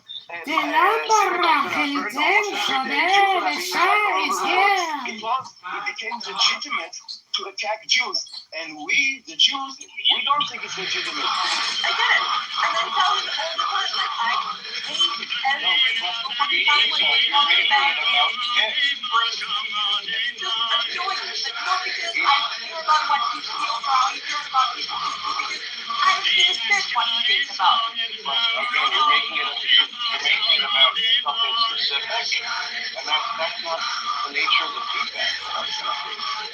Like you're making it about how do we deal with the anti-Semite, not the fact that you hold on. I brought up as an example.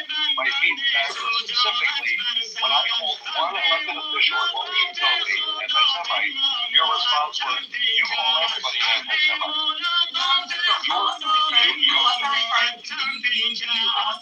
You were referring to you Jews. I'm giving you the feedback. What you did. Hold on. Lisa, hear me. What you did by taking my comment and turning it into you, whoever you were pointing to, literally it wasn't you by your own name. Call everything anti-Semitic. Literally, it's an anti-Semitic trope. The fact that you went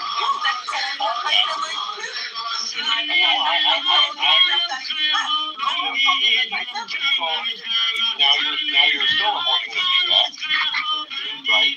I'm not calling it anti-Semite. I'm trying to help you understand what you did inadvertently is anti-Semitic. I'm trying to help you to understand that. I don't care because that is exactly how I stand by my principles. And to me, throwing labels in a conversation, throwing labels to people just easily like that, it's just like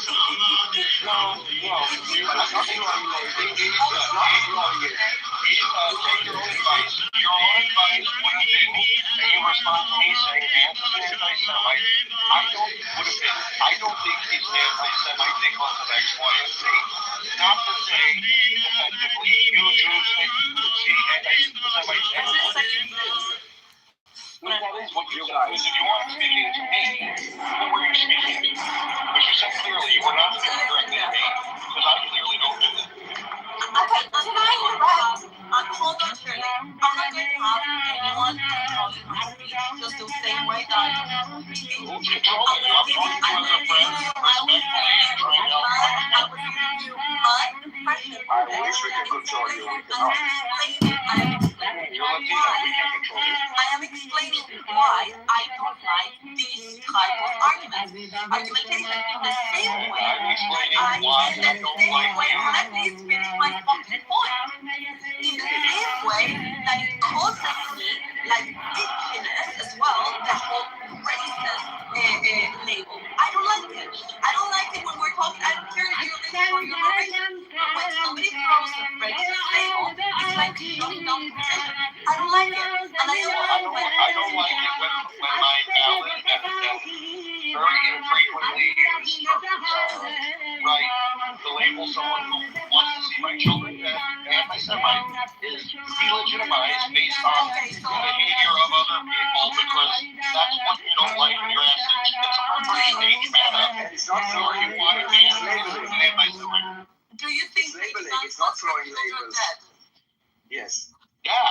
I think you belong with people who are my children. Yes. You think I think you absolutely children dead? Yeah. Not getting that. How many times do I have to ask? How many times do you want to ask? I guess, absolutely. Someone who's basically having no empathy for Jews, okay? That is about anti-Semitism. It's having no empathy, it's dehumanizing them and legitimizing their targeting.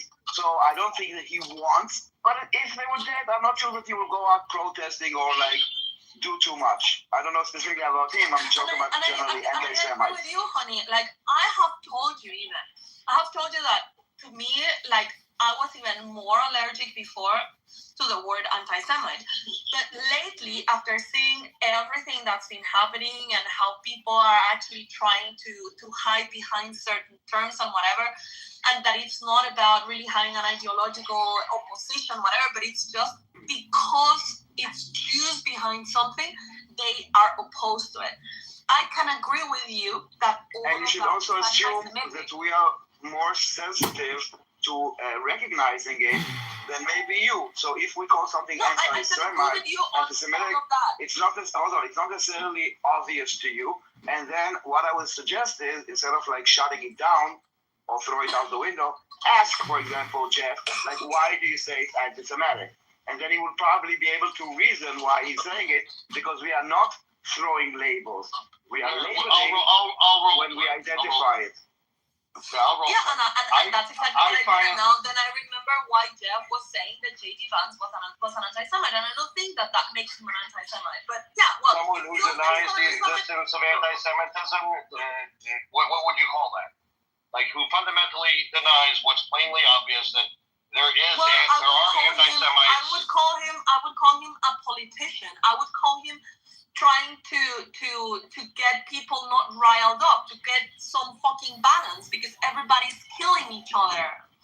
So that's what I would call him. There might be some other reason. Who are the Jews killing? Who are the Jews killing with their claims of anti-Semitism that when I mean people killing each other, it's not Jews killing others, but people are right, exactly. So we're carrying fighting each other. We're carrying the freight. The temperature is high. The whole back and forth thing is you can't hear me. The temperature is high, Jeff. Okay, I want to make a point. And sometimes, just one last thing. Sometimes these things that of anti-Semitism or whatever, you think you're helping yourself, but what is creating is more resistance. And you know better. Potentially, it's making it harder for you guys. I mean, you happen to know, like Daniel and I are not running around throwing around the term. I know. But and you respect us unless we actually, because of our convictions and how we see the world, which you respect, use the term anti-Semitism, and then you completely repudiate our agency to use that word. I didn't repudiate it. You literally to say anything. You literally said, essentially, you use that term all the time. Like you're going against your own principles with how you respond. If you can't see it, I'm sorry. You know, no one's perfect, but you are going against your own principles with how you responded to me saying I think J.D. Vance is an anti-Semite. Well, I think you're lowering the bar too much by calling J.D. No, you just disagree with me. You just disagree with me. Again, by saying I'm lowering the bar, right? What you're doing is you're invalidating my right to judge for myself as a Jew what a Jew is. I can validate your feelings, but I can still disagree with you, and I will still tell you that you can disagree with me. You can say I don't think he's an anti-Semite because of takana. What you can't do is respond and say your standards for what an anti-Semitism are too low. You can say I disagree. I think you're lowering the bar. I'm not invalidating your feelings. You might feel threatened by him. You might feel that he wants to kill your children, and you have all your right to feel afraid about anyone. But I'm just saying that I believe that is lowering the bar, and when you lower the bar so much, then it becomes nothing. Yeah, and when you say me or Jews lower the bar to call someone an anti-Semite, what you're doing is invalidating every use of the term anti-Semite by every Jew.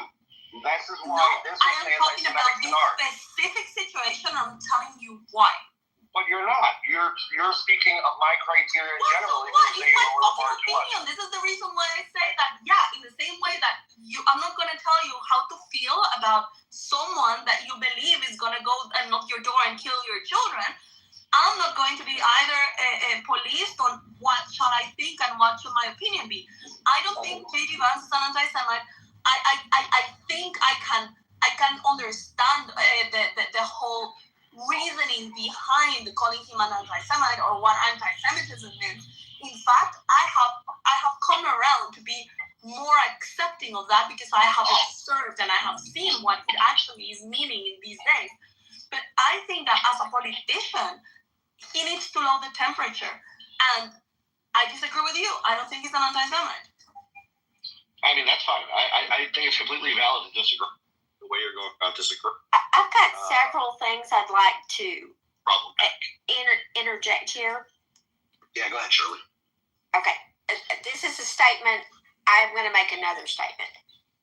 From Issa's, if I was going to understand what Issa is saying, it would be when you use the term anti-Semite, and I'm not accusing you of this, Jeff, because I haven't seen you do it. But when I initially got on this app, anyone who wanted to shut me down called me a white supremacist. So if you that's common. Okay, so if she's saying that's what's happening with the anti-Semite, statement. I get what she's saying. You want to stop? I get what she's saying too. Okay, but now I want to shift. I do believe that there's an extreme right in the Republican Party, and I haven't observed it myself, but they seem to like these really extreme right people. Seem to like J.D. Vance, so that is kind of scary. And he might talk in a way because he wants to continue to get their support. Now, I'm going to give Issa the benefit of the doubt. Maybe this is what J.D. Vance is doing. Then I'm going to say another thing that's just completely off base, and nobody can judge me too badly about it because it'll make me sound ugly. Indians are very racist people. It's in their religion. They categorize people, and I've had a lot of Indian friends, and they're racist people. And he's married to this woman, and so you're sitting there. So you have to sit back and go, You have to kind of question that. And I'm not saying that I don't like her. I like my friends that are Indian, but they're fucking anti-Semites and racist. And the only reason any of my Indian friends thought I was acceptable was because I was married to a dentist. That made me acceptable. I wasn't one of those just redneck white people. Okay, so I've had that experience. Okay, but now, Jeff, I want to ask you, because I haven't observed it. I've heard that these people like him, so that makes me question him, and then it makes me question maybe he's doing what Issa is saying. He's trying to keep their support. I don't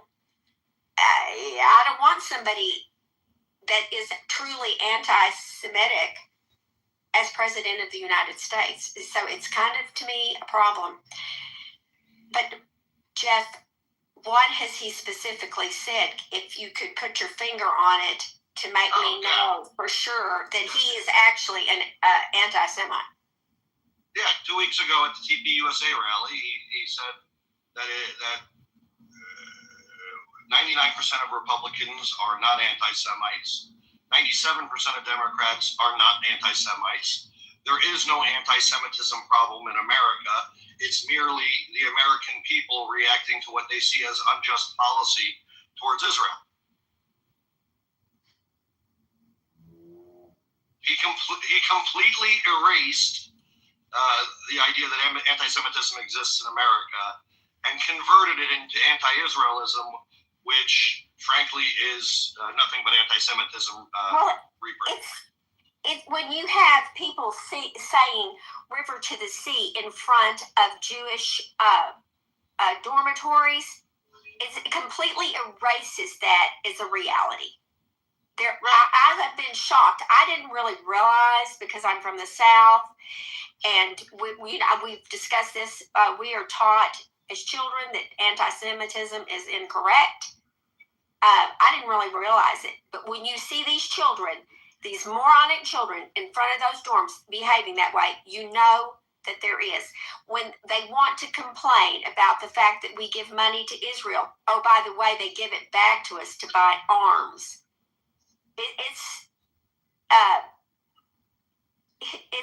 It's ridiculous. Right, and so with that statement, not only did he repudiate Trump's policies, but he also legitimized all of that anti-Semitic hate that happened in front of all those dormitories. He legitimized the expression in front of the synagogue last week in New York that even Mamdani repudiated for whatever reason. Because he went out there and he said, we have no problem of anti-Semitism. We almost don't even have any anti-Semites. At best, it's 3% of the population. Like, it's just simply not true, and he's not a dumb man. And his intention is, frankly, to keep the support of the anti-Semites. But, you know, if you're going to placate the anti-Semites by denying anti-Semitism, what does that make you? Well, it's ridiculous. It does make you look at least ridiculous. And I'm not, that is part of the reason I was so upset by, I'm not Kirk. What's his name? Who is the kid that just, Charlie Kirk. That's part of the reason why it was so upsetting to me, because he did stand with Israel, and he was pushing back on the extreme right in our party, and so that's what made that so important. And Charlie, it shouldn't be lost on you. He made this speech from Charlie Kirk's podium at TPUSA. Well, I'm not liking it because that does not stand for what Charlie Kirk thought at all. I mean, you're saying, what does it make him? Well, it could make him a dishonest politician. It could make him an ignorant. It could make him, I don't know, a diplomat trying to lower the temperature. You have a lot of options of what that makes him. And I don't think that the only option that you can see is that he is an anti-Semite. I don't think he hates the Jews. I don't think he has any problem with Israel. In fact, he stands all the time defending Israel. So that comment, that might have been awful, that might have been a lie, that might have been dishonest, it might have been whatever you want, but I don't think that makes him an anti-Semite. Well, I mean, that's fine. You don't have to agree. What he said was anti-Semitic. Maybe that is something that you would accept. You could even say that. That would be a comment that I would agree more. He said something anti-Semitic. I don't think he's an anti-Semite.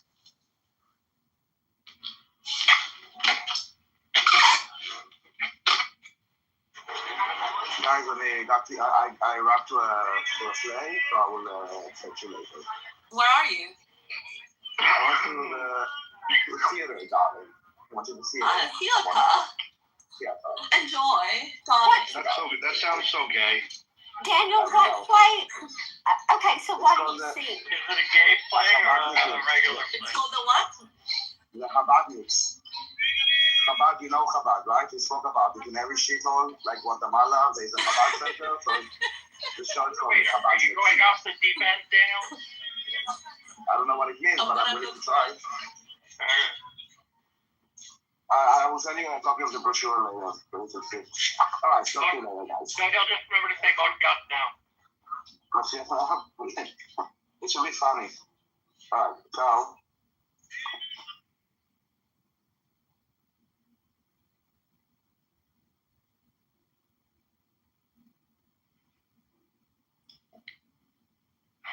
Anyway. Okay, y'all.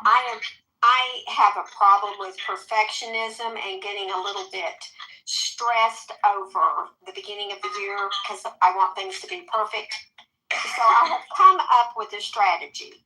I'm going to try to be perfect 100 days this year, not the whole year. Do you think that'll help? I'm not really sure. What did you say? That would help? About your perfectionism and your... Well, say committing to doing something 100 times this year instead of thinking, I'm going to do it every year, every day. Oh. I think you should set your expectations lower and then overachieve. If you're a little under a third, I think it should be like 20%,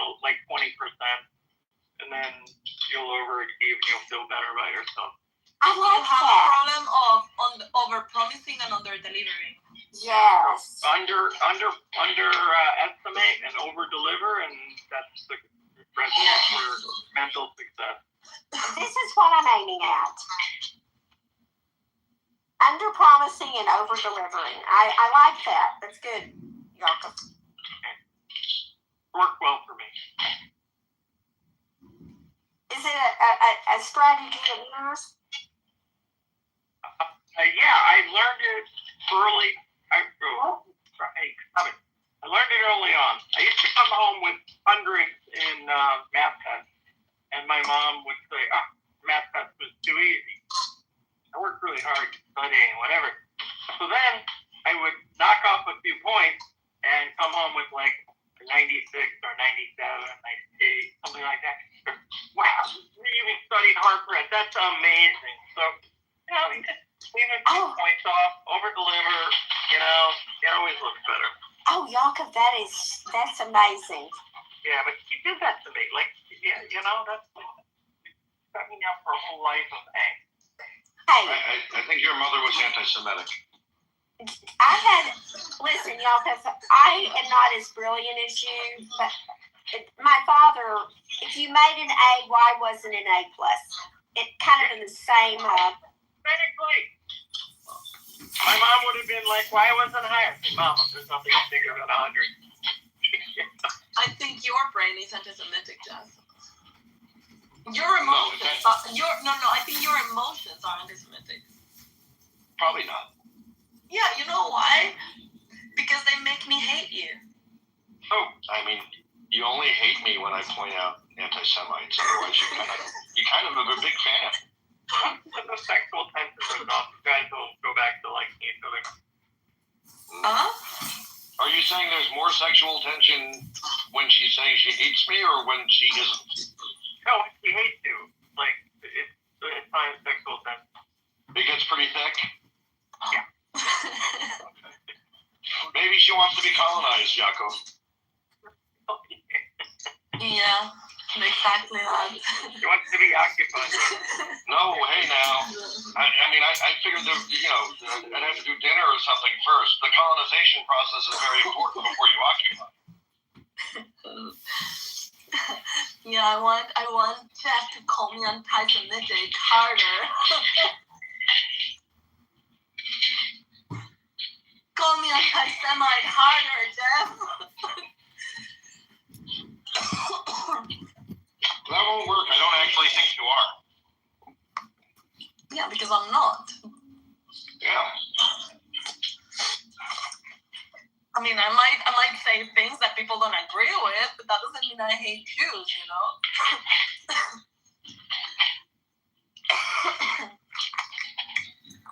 I mean, I hate you a little bit. When are you going back to the land of 47? Yeah, that's you know, because you're a Jew. Now that you said I hate you again, I agree with Jaco. A lot of sexual tension. Yeah, that's great. Yeah, number one sign. Yeah. Jaco, One it's day, a burger you and I share. Yeah. I'm like kicking them away. Yeah, I mean.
Hello, this call is from the Illinois Department of Employment Security regarding a request for a courtesy callback. We respectfully request that you save this number, 800-244-5631, into your contacts so that you will recognize and answer our call next time we attempt to reach you. IVES thanks you for your continued patience and understanding. We look forward to speaking with you.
It's like flies to shit sometimes, Jacob. It's a lot of responsibility.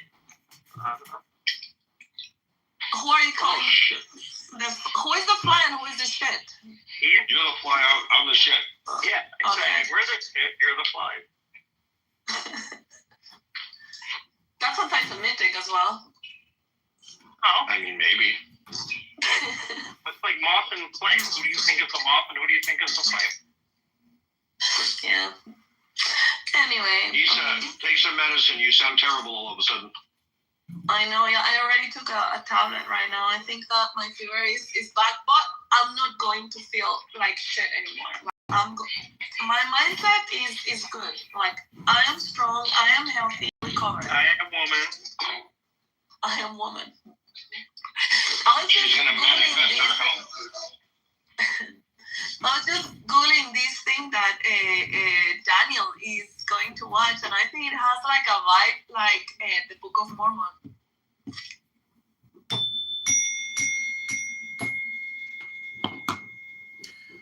We prescribe a friend. We are wisdom and healing, roasted meat and the star canopus.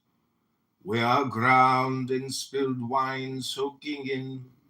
When illness comes, we cure it. For sadness, we prescribe a friend. For death, a friend. Run to meet us on the road. We stay modest and we bless. We look like this.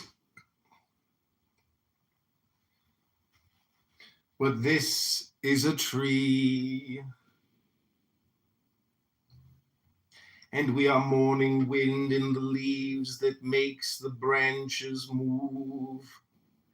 Silence turning now into this.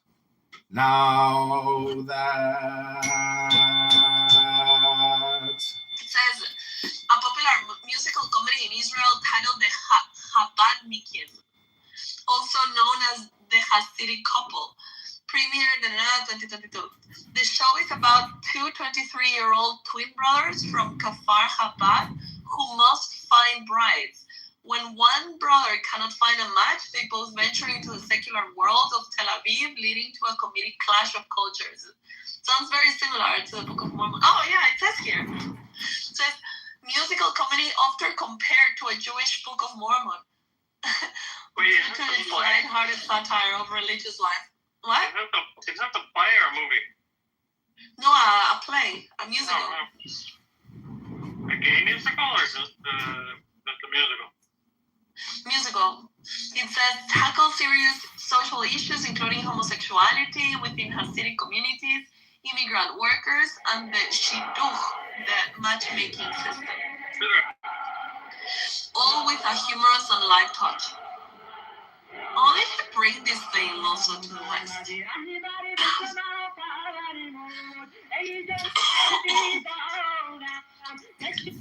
Alright, so not that this is a reputable source, but I am reading that Trump is set to give a speech out of Iran from Detroit, which would be an interesting place to give it. What is he doing in Detroit? I mean, he's the president of Detroit. I think very interesting. What's that town like right next door that's like fully Arabic? Did you go there? Dearborn. Dearborn. There we go. Dearborn.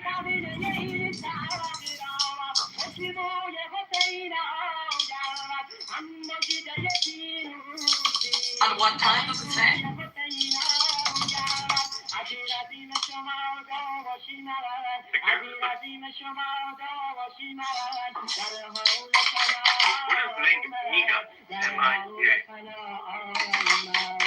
Make Iran gay again. Okay. I'm further gay than Iran. I'm Ahmadinejad, Have a good day, guys. You leaving? Oh, he left.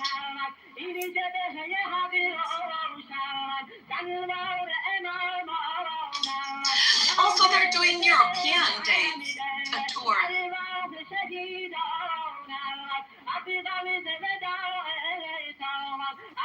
would love to watch this one, but I'm sure it's in Hebrew.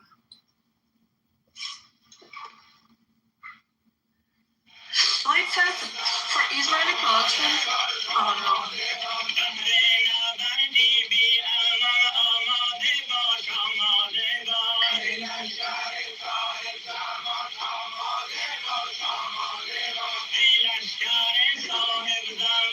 Jeff, at what time is he going to speak?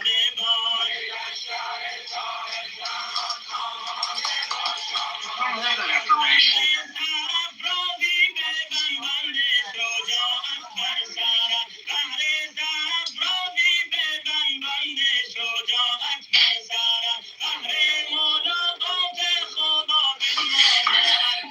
But if what I'm reading is correct, it seems as though all the decisions are being decided today. There's also been some leaks that indicate that, if this is accurate, the source is not typically accurate, but that part of the issue is Russia was able to deliver those S-400 units, which make F-35 a little bit less safe at operating air from Russia. And there's also a claim that Iran nuclear capability is 6 days off.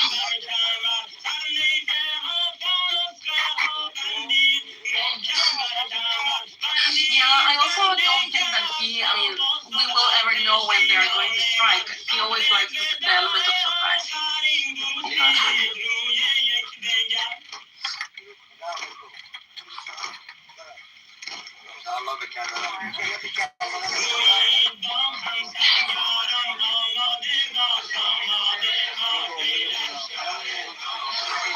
Interesting. The Egyptian government welcomed the designation of the Muslim Brotherhood in Egypt as terrorists. Can you repeat? The Egyptian government supports the U.S. designating the Egyptian Muslim Brotherhood as global terrorists. Oh, that's good. But it's what I was telling you before, that I think that Trump is aligning everyone behind his puzzle, and yeah, they already committed to all of this shit. Qatar has also been silent, about Iran and everything. Somebody was asked, I think it was Maya asking the other day in another room, like whether Qatar, that it's surprising how Qatar has been silent. And I'm like, I don't think it's surprising at all. Like, Qatar is right now playing quote unquote Switzerland. Just stay quiet because they must have agreed some things with Trump before they signed the guarantees agreement. Well, Qatar is thrilled that the U.S. potentially will get involved with the project. From sweetheart, they would welcome me. But not with this prophecy talk. It's like a blood-soaked bandage on a donkey's back. The one who removes it is being helpful. But he's going to get kicked. No one here wants to be healed. Show me someone who wants what I have. But let's suppose for a moment that my inspiration is not divine. Still, you would agree my speaking is not inferior to the workings of a bee. The Quran says God had scoffed at me by echoing. Incorporating these anti-Semitic justice.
They scoff at me by echoing what I say. If I drop the news of mother, love note from sweetheart, they will welcome me.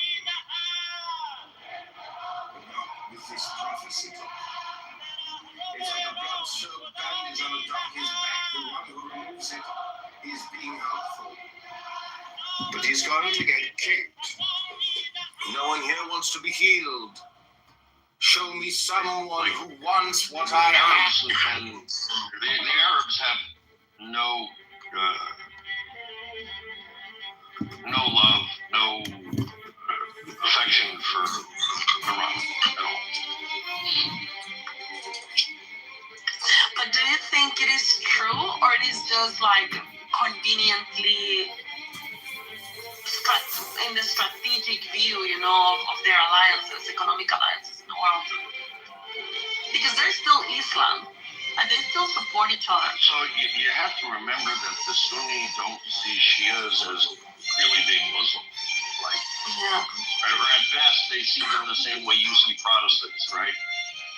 So, if you had an extreme Protestant country that was abusing its citizens, blah, blah, blah, blah, blah, somewhere in South America, and, America decided they need to pursue regime. Like, let's say Venezuela was actually run by fundamentalist Protestants, would your country be like, as Catholics, we oppose this. We share a profit. No, they don't give a shit. Well, and they also geopolitically, Iran's bullshit hostile. Iran is hostile to a threat to Arab countries.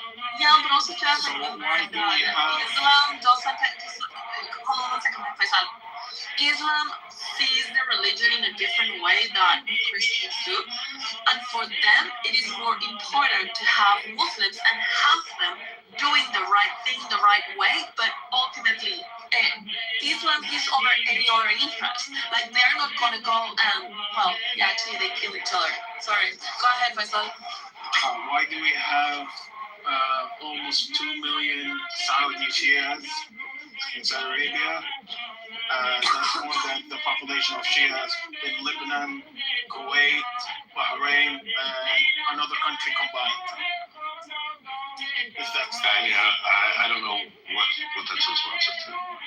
So you're taking a minimalizing perspective on the disagreement, essentially between Sunnis and extreme Alawites who think that Ali is God, essentially, who had, literally had become as bad of Muslims in interpreting Islam as the Nation of Islam's people in America who think God is 7 black men or so.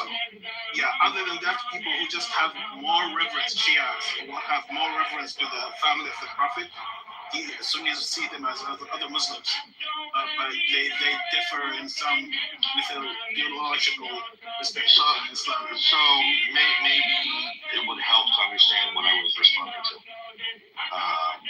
So the question was, or the statement was, it's surprising Qatar isn't, advocating more for Iran because they share Islam.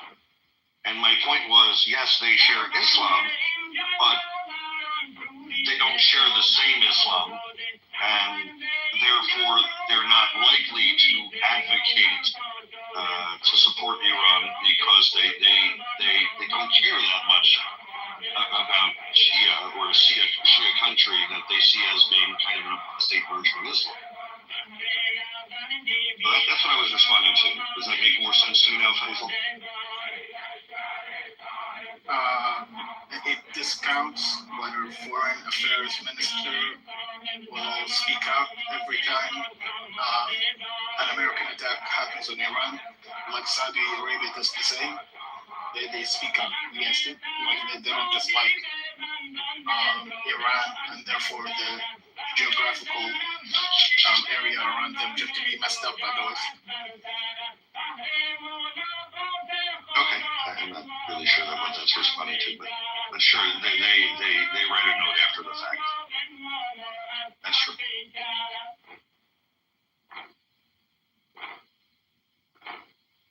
Hello, Seth. Hello, Jeff. How are you, Seth? I'll be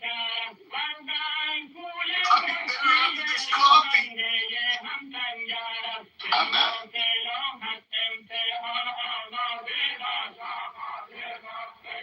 Man, fuck Iran, bro. Fuck Iran.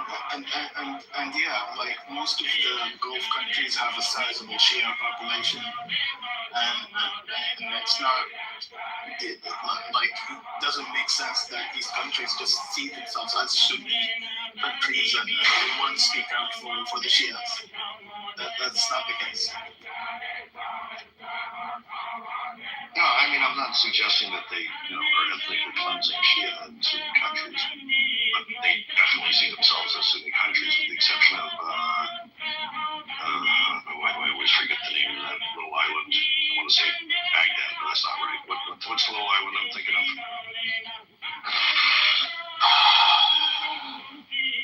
So perhaps Saudi Arabia was at a certain point.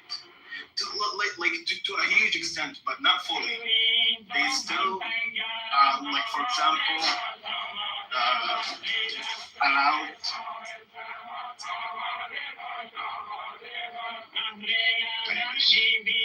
What was that?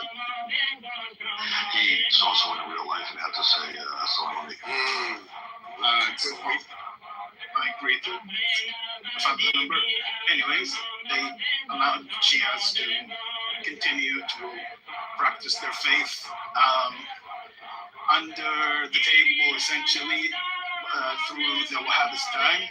But nowadays, as you know, things have progressed in Saudi Arabia, and the same ministry that overlooks the opening of mosques is the same one that does it for the Husseiniya, the place where she has essentially prayed.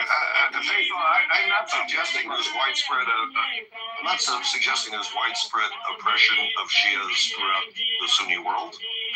Like I'm simply saying that religious difference is enough that most Arab countries are not going to bend over, are not going to kill themselves to try to protect Iran. Plus, Iran is a regional threat that has no problem attacking Sunni countries and occupying. So, like, I suggest you think the latter takes precedence before the former. Well, I mean, that's fair. That's true. I mean, that's an accuracy. But both things are, in fact, true.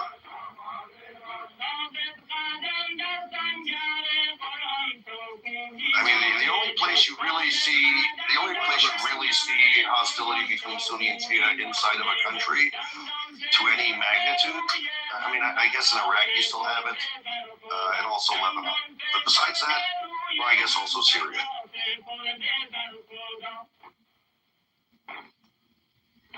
But besides that, everybody seems okay, largely.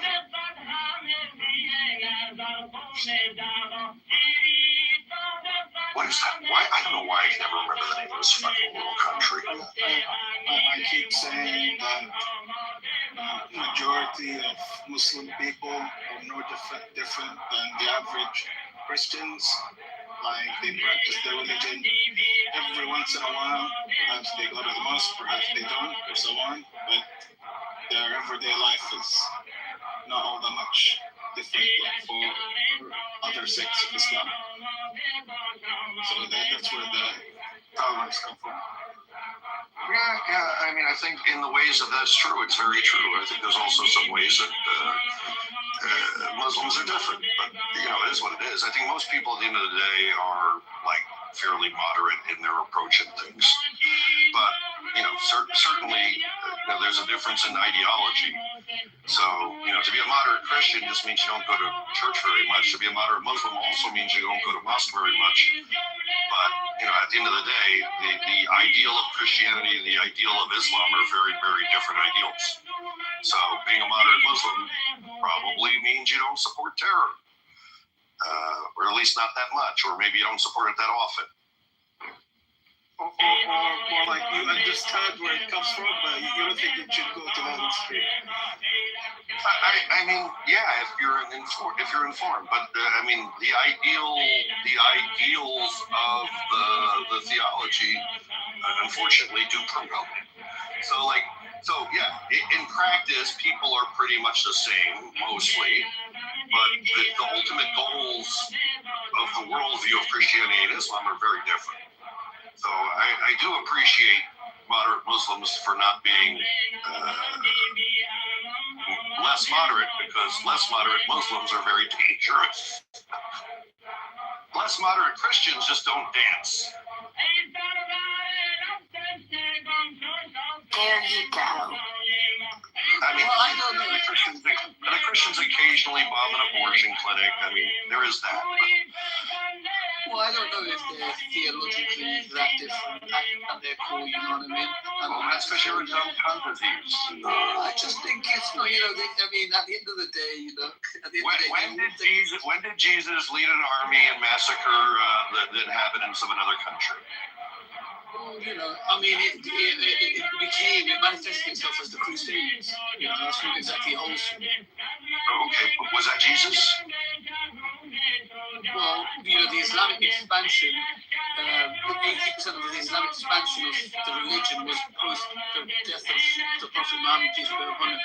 More than 80%? Is that a real number, or did you make that up? Because I think you consulted for based on what? Based on population forced to convert? Based on that. Well, you can't forcibly convert in Islam, so you actually can't. Yeah, just like that, it happens. It's really interesting. Right, exactly. So I'm going to interrupt you. I'm not letting it go. The Crusades, I'm getting tired of that. The CRIP, because the Muslims came first into Europe, and they were trying to convert Europe.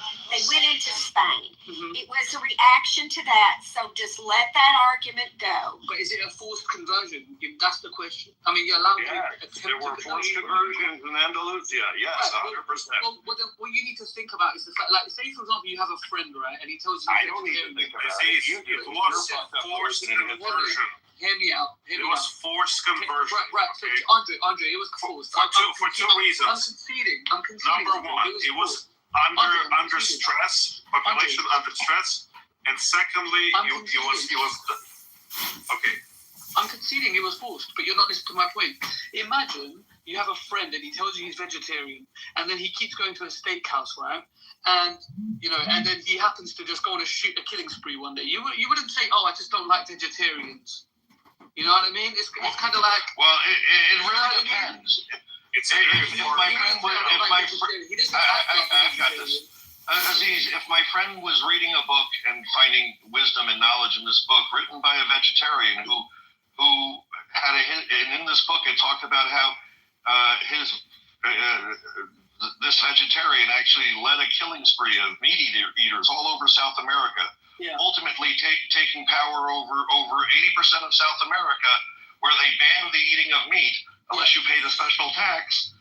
Then I would make that comparison because he's idealizing a very violent man who has ideals that promote more violence. Yes, I would make that conclusion in that case. Right. So you have that book in your pocket. Right, and he's obviously clearly misunderstood where it says you cannot forcibly convert. There is no compulsion. You cannot murder innocents. You cannot. If you're not following the rules, then I think you need to.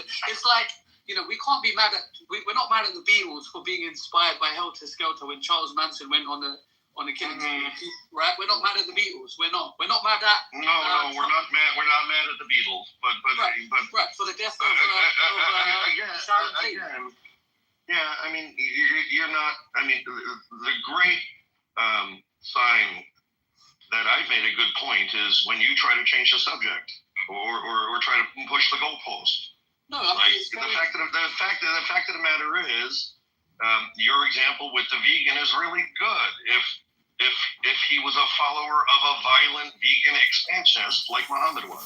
Right, but the reason the only reason I'm making that point is because you're making a distinction between the religions, and I'm simply saying I'm making a distinction between the prophets. I don't have any problem with Islam as being a valid framework of a religion. I think the example of a violent warlord who led expansionist raids to be compared to Jesus, if I was Christian, I'd be quite offensive. I'd be quite offended because Jesus, while was problematic in some ways for the authorities and certainly for the Jews of the time, he is an excellent example of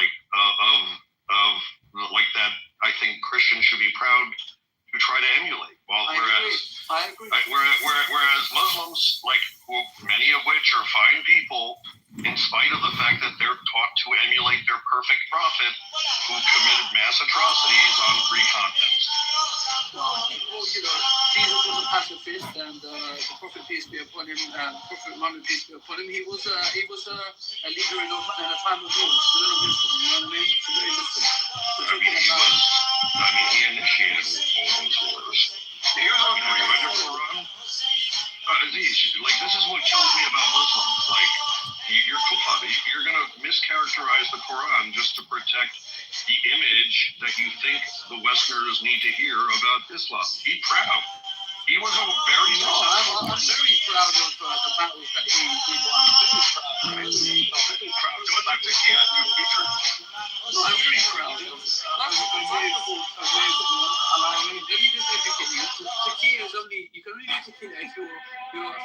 life and somebody asks you what religion you are. That's the only instance you can use to kill. It has to be at knife point. It's true. Yeah, just like you said. It's true. But then again, Muslims misunderstand Force conversions too. We don't have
But you know what's another interesting thing, Jeff, is that this is actually a very good point. So Aziz is very proud of all the brutalities and consequences of Muhammad. Most of the Christians actually shy away from the Crusades. They don't think that's the best representation of their religion. They don't want to be associated with any atrocities that were committed during the period or, in the name of their God. And this is a completely different paradigm that makes total sense. All right.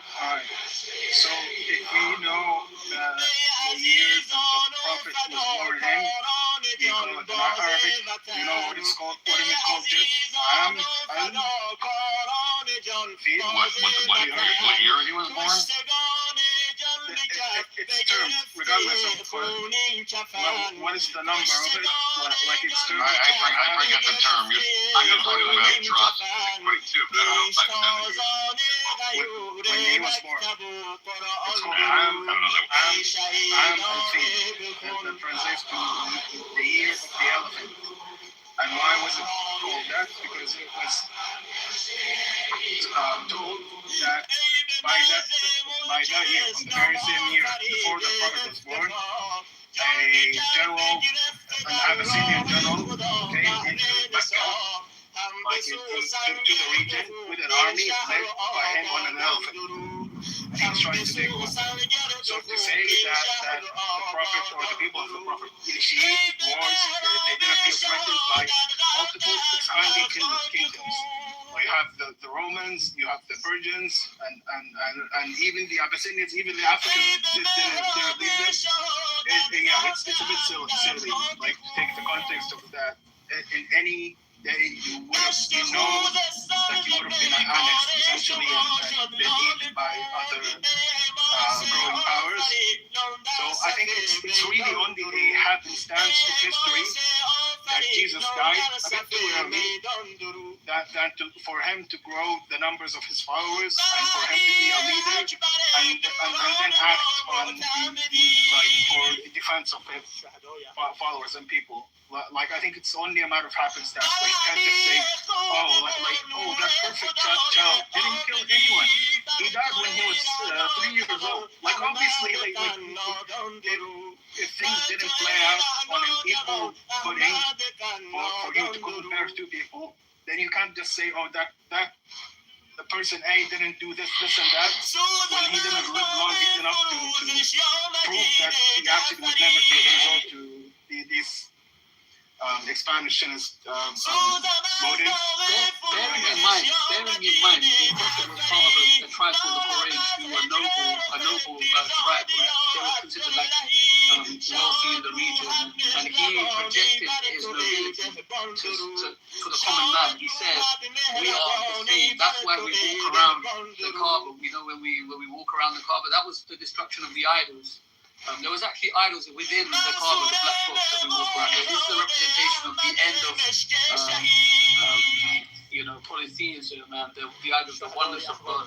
So this is like a mischaracterization, a great criticizing about the time and happenstance. There was a lot. He's way smarter than you. He is way smarter than you.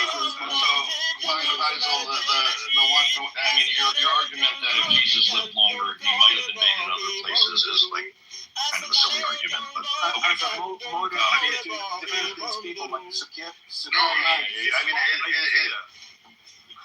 sorry, Jeff, really quickly. The whole idea was to be a pacifist for Jesus. The very reason why he was mostly rejected, whether rightfully or not rightfully, that's a completely different discussion, by the Jewish community, is that he did not represent the type of Messiah that they expected. They expected the warrior. He was different. And so that argument just falls flat on its feet. Yeah, and also, Braha al-Asram. Does it? Hold on. Like wasn't Jesus quoted like in the Bible?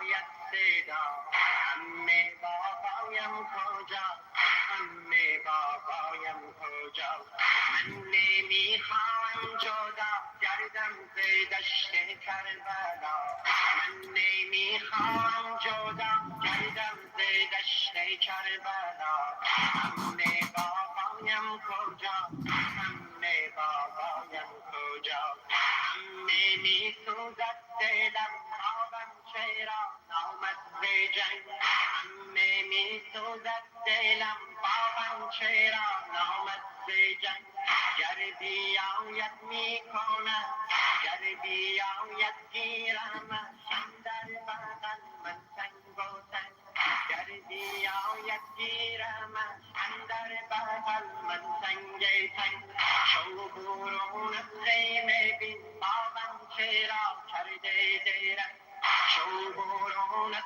خیمه بین بابم چرا کرده درنگ ذکر لا حول ولا قوة نمی آید چرا ذکر لا حول ولا قوة نمی آید چرا عمه بابایم کجا عمه بابایم کجا عمه بابایم کجا عمه بابایم کجا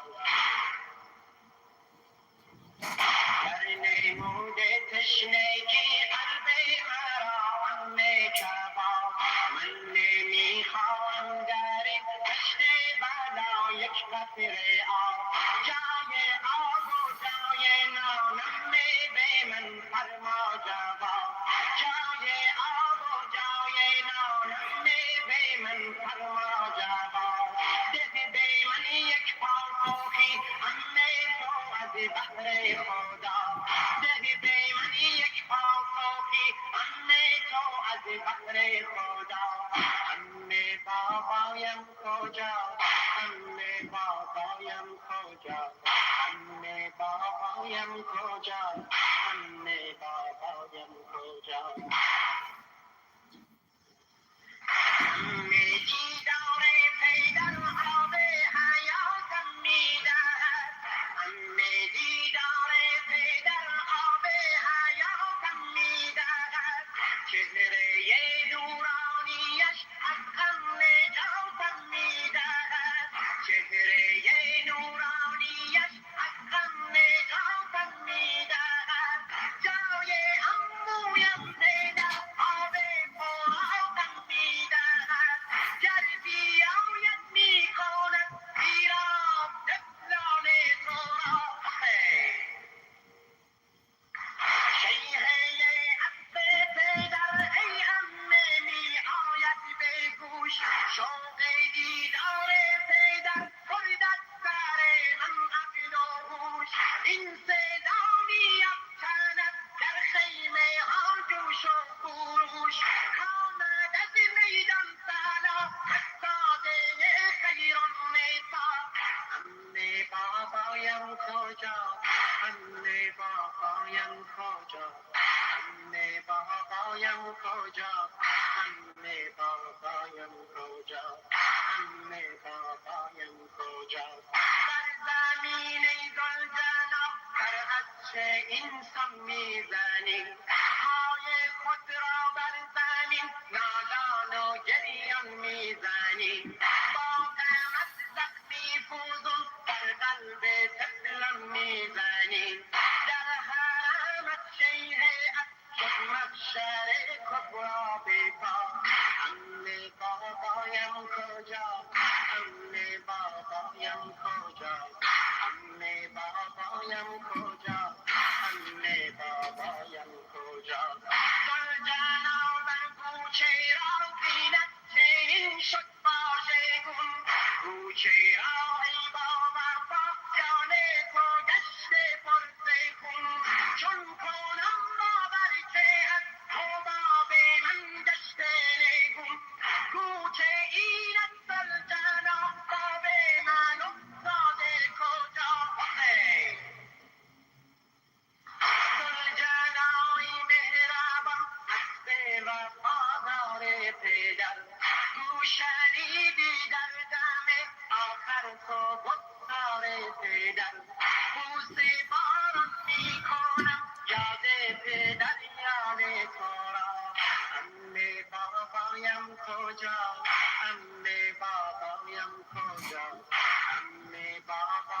کجا همه بابایم کجا ای خدا بابا چرا برپا افتاده است ای خدا بابا چرا برپا افتاده است کی به حلقش از جفا شمشیر چین بنهاده است کی به حلقش از جفا شمشیر چین بنهاده است آبایا در دم آخر ورا کس داده است آبایا در دم آبایا در دم آخر ورا کس داده است یا که شده کشته لبه از شمز جور اشقیا یا که شد کشته لبه از شمز جور اشقیا امه بابایم کجا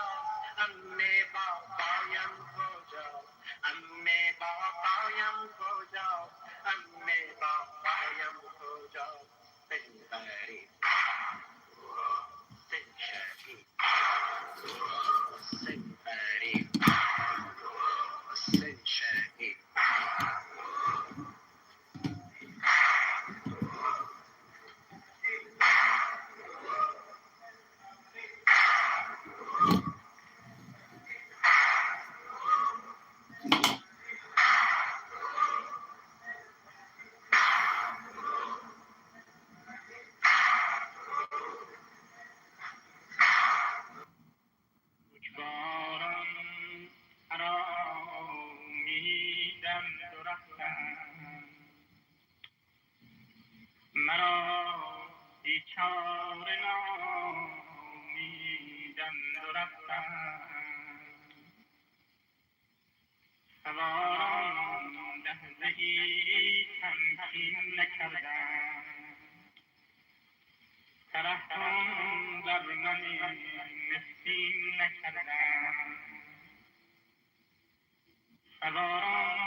دستی به بام آسمان بود شهید تو بالا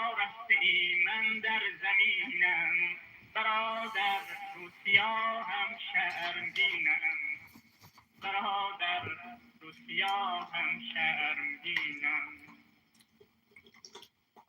مرا اسب سپیدی بود روزی شهادت را امیدی بود روزی در این اطراف دوشه دل تو بودی نگهباندی شب غافل تو بودی بگو اسب سپیدم را که دزدید امیدم را که دزدید امیدم را که دزدید مرا اسب چموشی بود روزی شهادت می فروشی بود روزی شبی چون باد بر یالش خزیدم به سوی خانه صافی دویدم 40 شب را بی وقت راندم 40 تفسیر صافی نامه خواندم ببین ای دل چقدر اینقدر زیباست گمانم خانه صافی همینجا گمانم خانه صافی همینجا دلم تا دست بر دامان در زد دو دستی سنگ شیون را به سر زد امیدم مشت نومیدی به در کن نگاهم قفل در میخ قدر کن که در دست این که در فصل عقاقی به روی عاشقان در بست صافی به روی عاشقان در بست صافی بر این دروای من قفلی لجوج بر این دروای من قفلی لجوج است به جوش ای عشق هنگام خروج است در میخانه را گیرم که بستم کلیدش را چرا یارب شکستم کلیدش را چرا یارب شکستم کلیدش را چرا یارب شکستم کردم در زندان بمانم دعا کردم سرگردان بمانم من آخر طاقت ماندن ندارم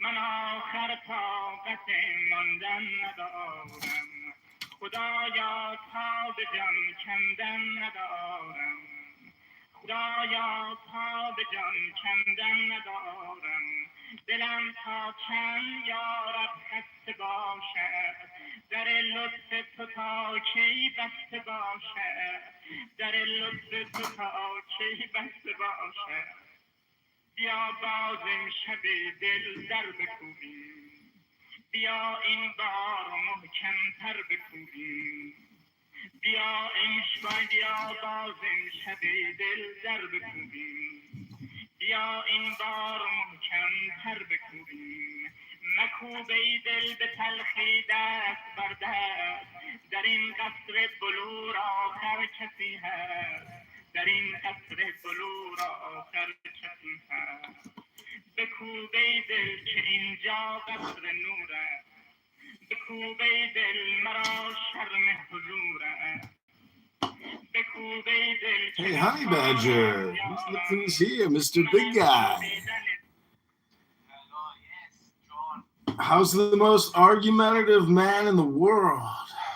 Yes, I am the most interesting man on this. No, I said argumentative. Are you this argumentative with people in your real life? I'm listening to some Mozart right now. Oh my God. Did you say I'm the most interesting man on this app? Is that? Oh my God. Hi, this is John. Hey, John. Chris Roberts with Voter Ping. Chris, I gotta hop off the call. You said Voter Ping? Okay, I gotta hop off the call. If you could call me back in like a couple hours, I'm expecting an urgent call. I apologize. Okay, take care. Bye-bye.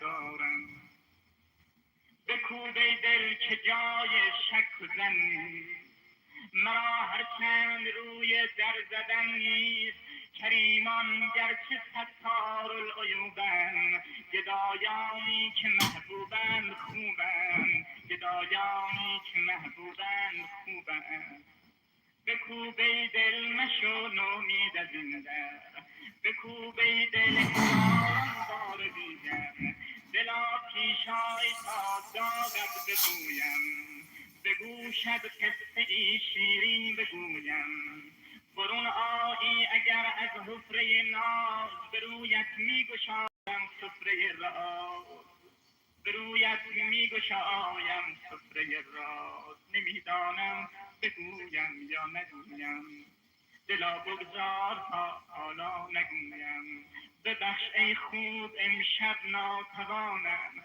خطا در رفت از دست زبانم لطیفا رحمت آور من ضعیفم قوی تر از من است امشب حریفم شبی تر که محبت گفته بودم میان ذره شب خفته بودم نیم از ناله شیرین تهی بود سرم بر خاک طاقت سر نمی‌سود زبانم حرف با حرفی نمیزد سکوتم ظرف بر ظرفی نمیزد نگاهم خال در جایی نمیکوب به چشمم اشک غم تایی نمیکوب دلم در سینه قفلی بود محکم کلیدش بود در دریاچه غم کلیدش بود در دریاچه غم امیدم گرد امیدی نمیگشت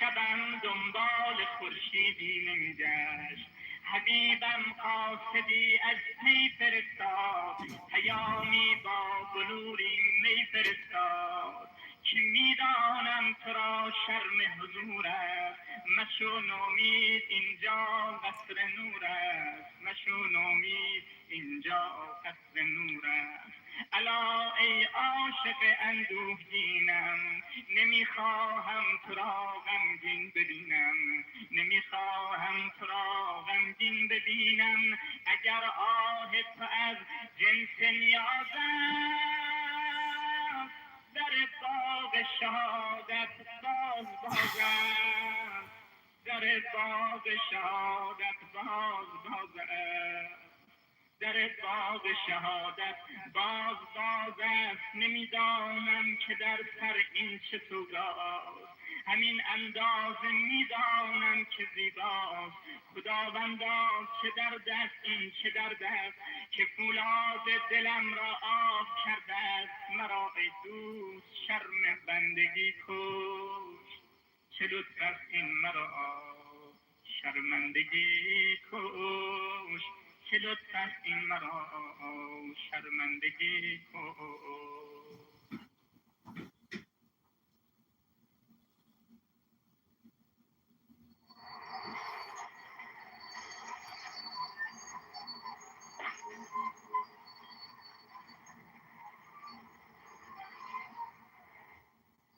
شیر مردان خدا کرب و بلا در انتظار است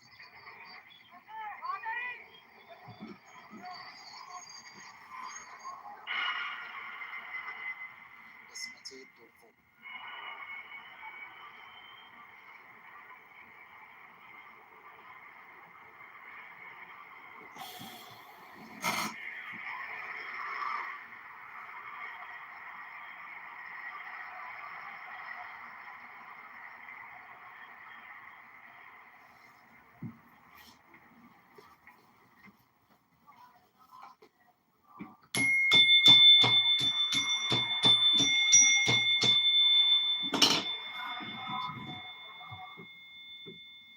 What you've been given. How can we know the divine qualities from within if we know only through metaphors? It's like when virginal young people ask what sex feels like and you answer like candy. Sweet. The suchness of sex comes with being inside the pleasure.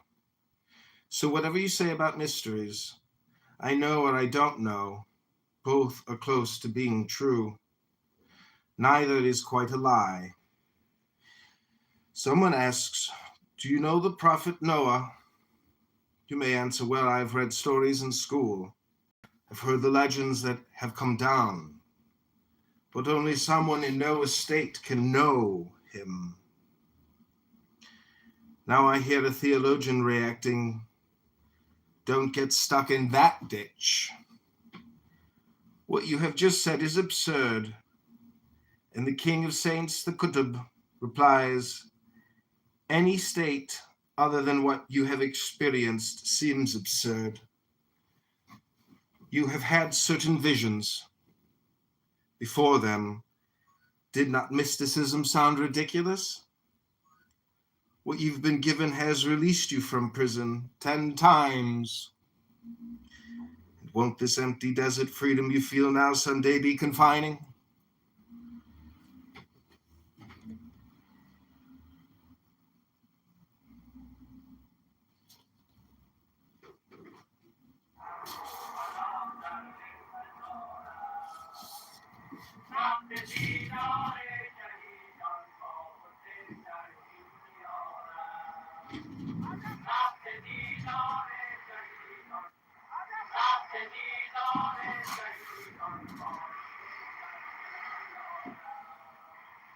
شیر مردان خدا کرب و بلا در انتظارم شیر مردان خدا کرب و بلا در انتظارم وقت دیدار شهیدان با حسین در این دیارم وقت دیدار شهیدان با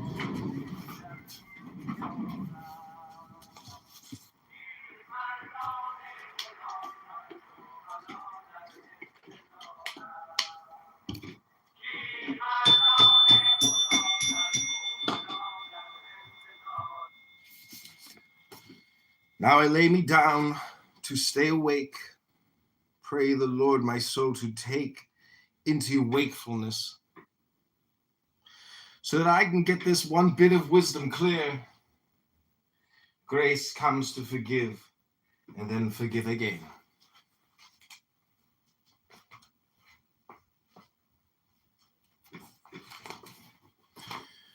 Grace got confused. One maddening drop, then another. You pour wine for us now like that. Remember when you poured full light all at once a whole day, you put your finger on your lips wanting quiet. But those drops you drip keep talking. It's not us. As you were killing Junaid, he said more. In each blood drop of his a new Bastami. The first that fell on ground grew Adam. In the sky, Gabriel. Those old days you poured according to merit. Then Grace got confused, and you poured everybody some. Bread does not deserve you. Yet you lived your life for bread. You brought water and threw it at the water carrier. What you showed Moses was not fire, but the shape of consciousness. Will that Friday ever come again when you served your close friends individually? Each moment stranger and friend meet. The bloods mix. Roses drop petals in autumn. Shy. Offer your friendship. Hi, this is John. Mr. Kitover, this is Administrative Law Judge from the Department of Employment Security. Are you ready for the hearing today? Yes, Your Honor. All right. Hold the line for a moment while I call in the reporter's witness.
Before I begin, I'd like to let you both know that this is a recorded hearing, so in order to continue, Mr. Kitover, do I have your consent to the recording?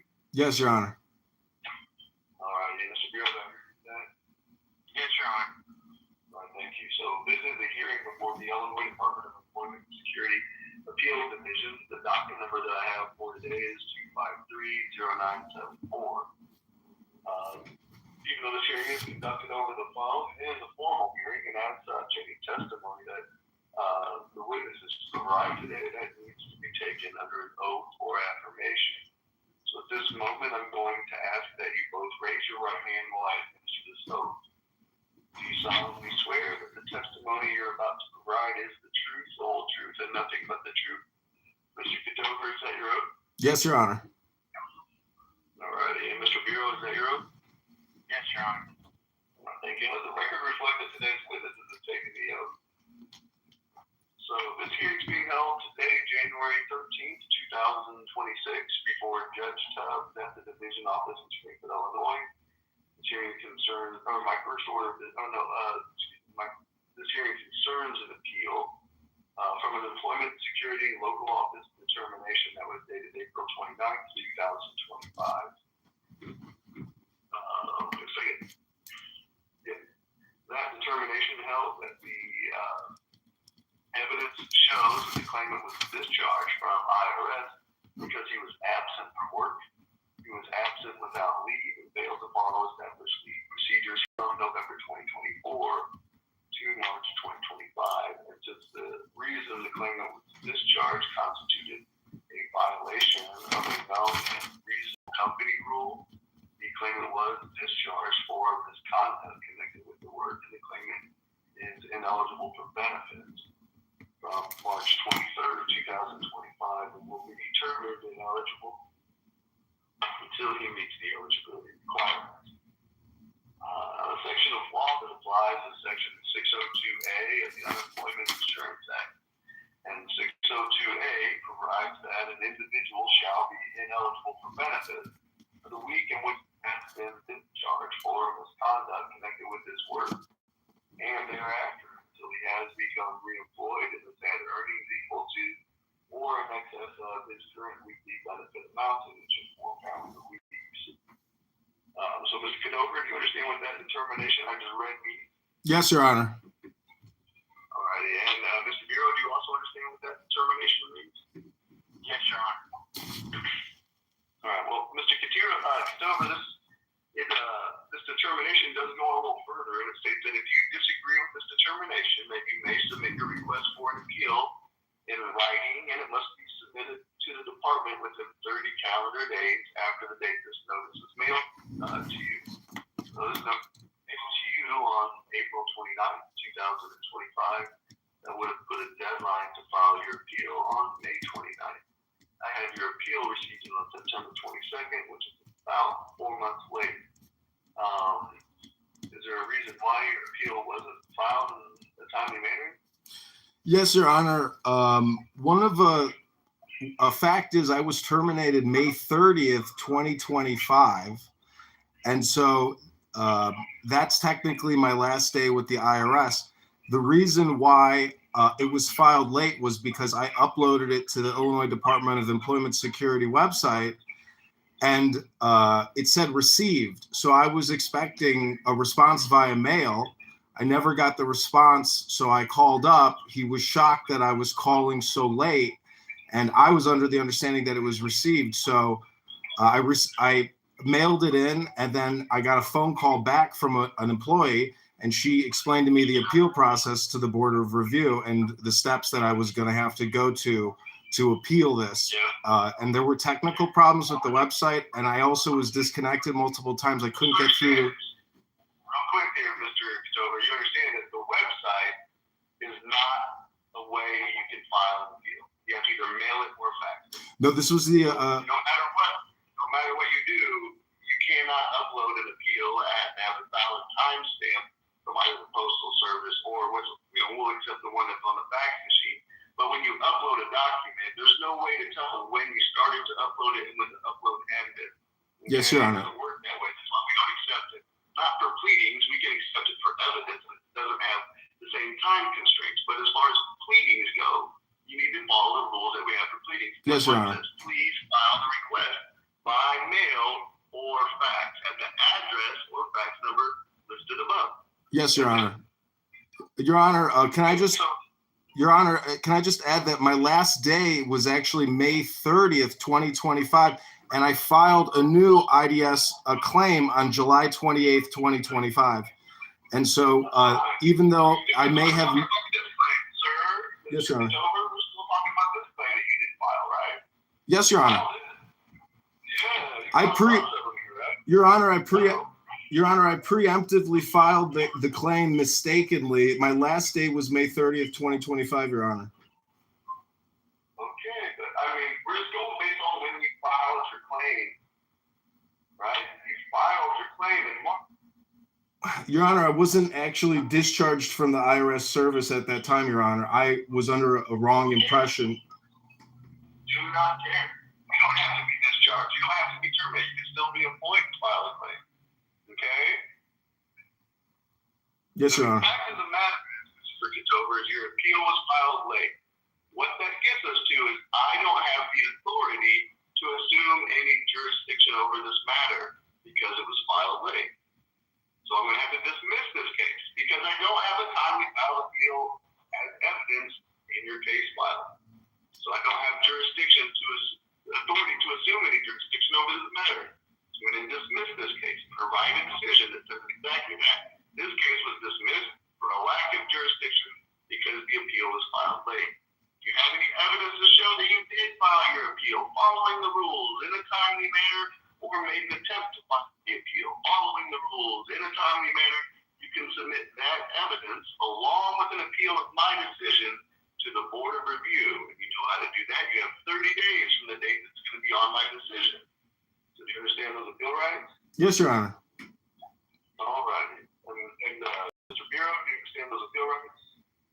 Yes, Your Honor. Okay. God, thank you for your time and your cooperation today. I appreciate everybody stay safe and for the rest of your day.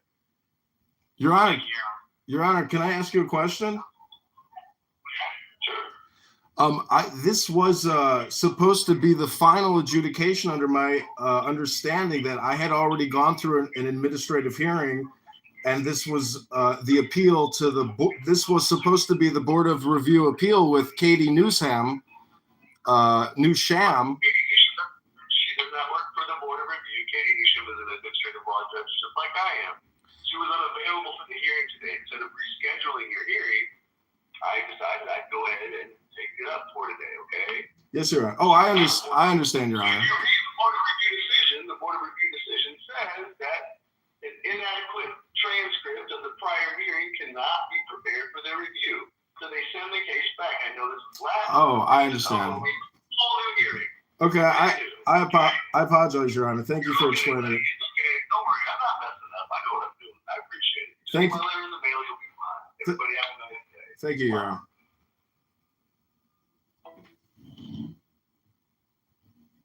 Wow.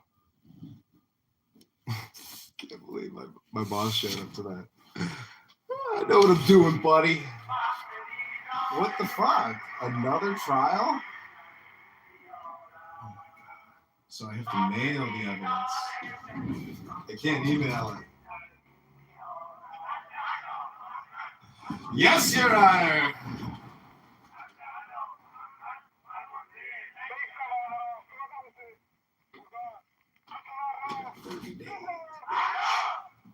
Now it's time to file for fucking Congress writing candidate. Back to the to-do list, boys!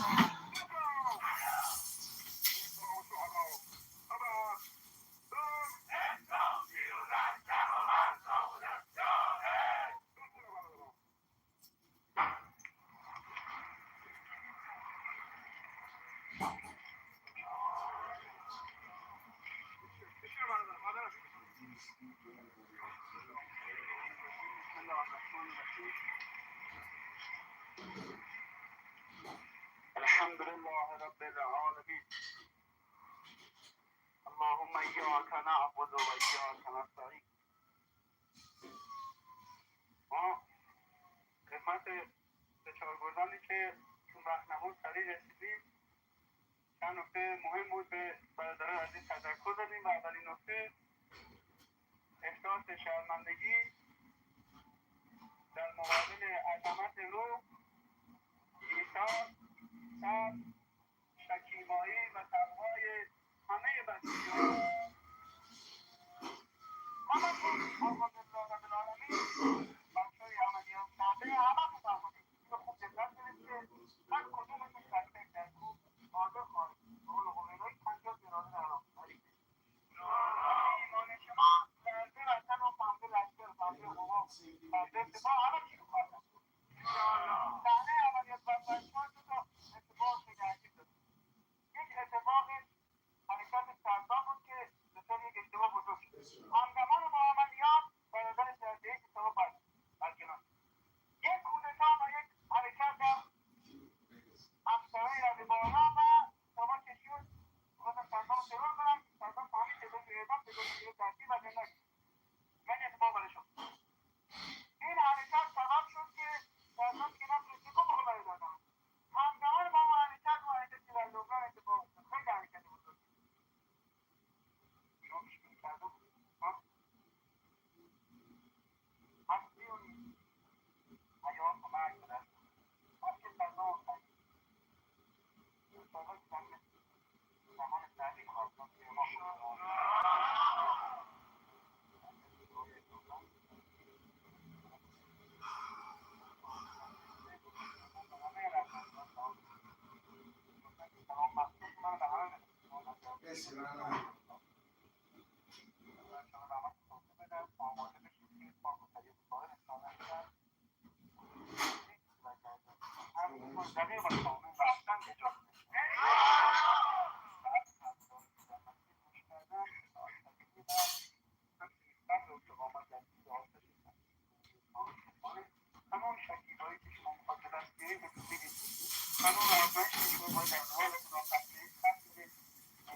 He believes that's what's going on. Yes. Now you've They're answered. killing their own people. We do not like that.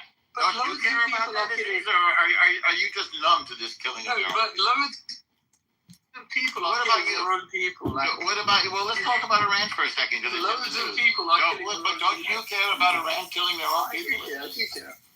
Okay, so then we care and you care. So what's Right. really your question? But what I'm asking is, You just asked already. well, I'm You asking asked is, already. you're not like passively assisting Iran. You're actively assisting Iran. And what I'm asking is, Yeah. obviously, You mean the United States? Yes, our country. Yeah, there's an ROI. There's an ROI on this. There's an There's a ROI. what? Yeah, okay. Yeah, but that doesn't mean that Hold on, Jeff. Why are you fucking concerned? he's not concerned. We want Israel to help us. We're begging Israel and U.S. to help us. Why are you even why are you complaining about this? No, I'm I just get it. pattern recognition. Like the voice of an angel. That's a non-answer. Pattern The voice of an angel. You know what I think it is? I think you just hate Jewish people and you don't care that IRGC is killing its people. Wow. Oh, Sarah, come on. There's no anti-Semitism on Clubhouse. There's no I think anti-Semites on that's Clubhouse. exactly what it is, Jeff. That's why they rat ate all these people. 97% of people on Clubhouse are not anti-Semites.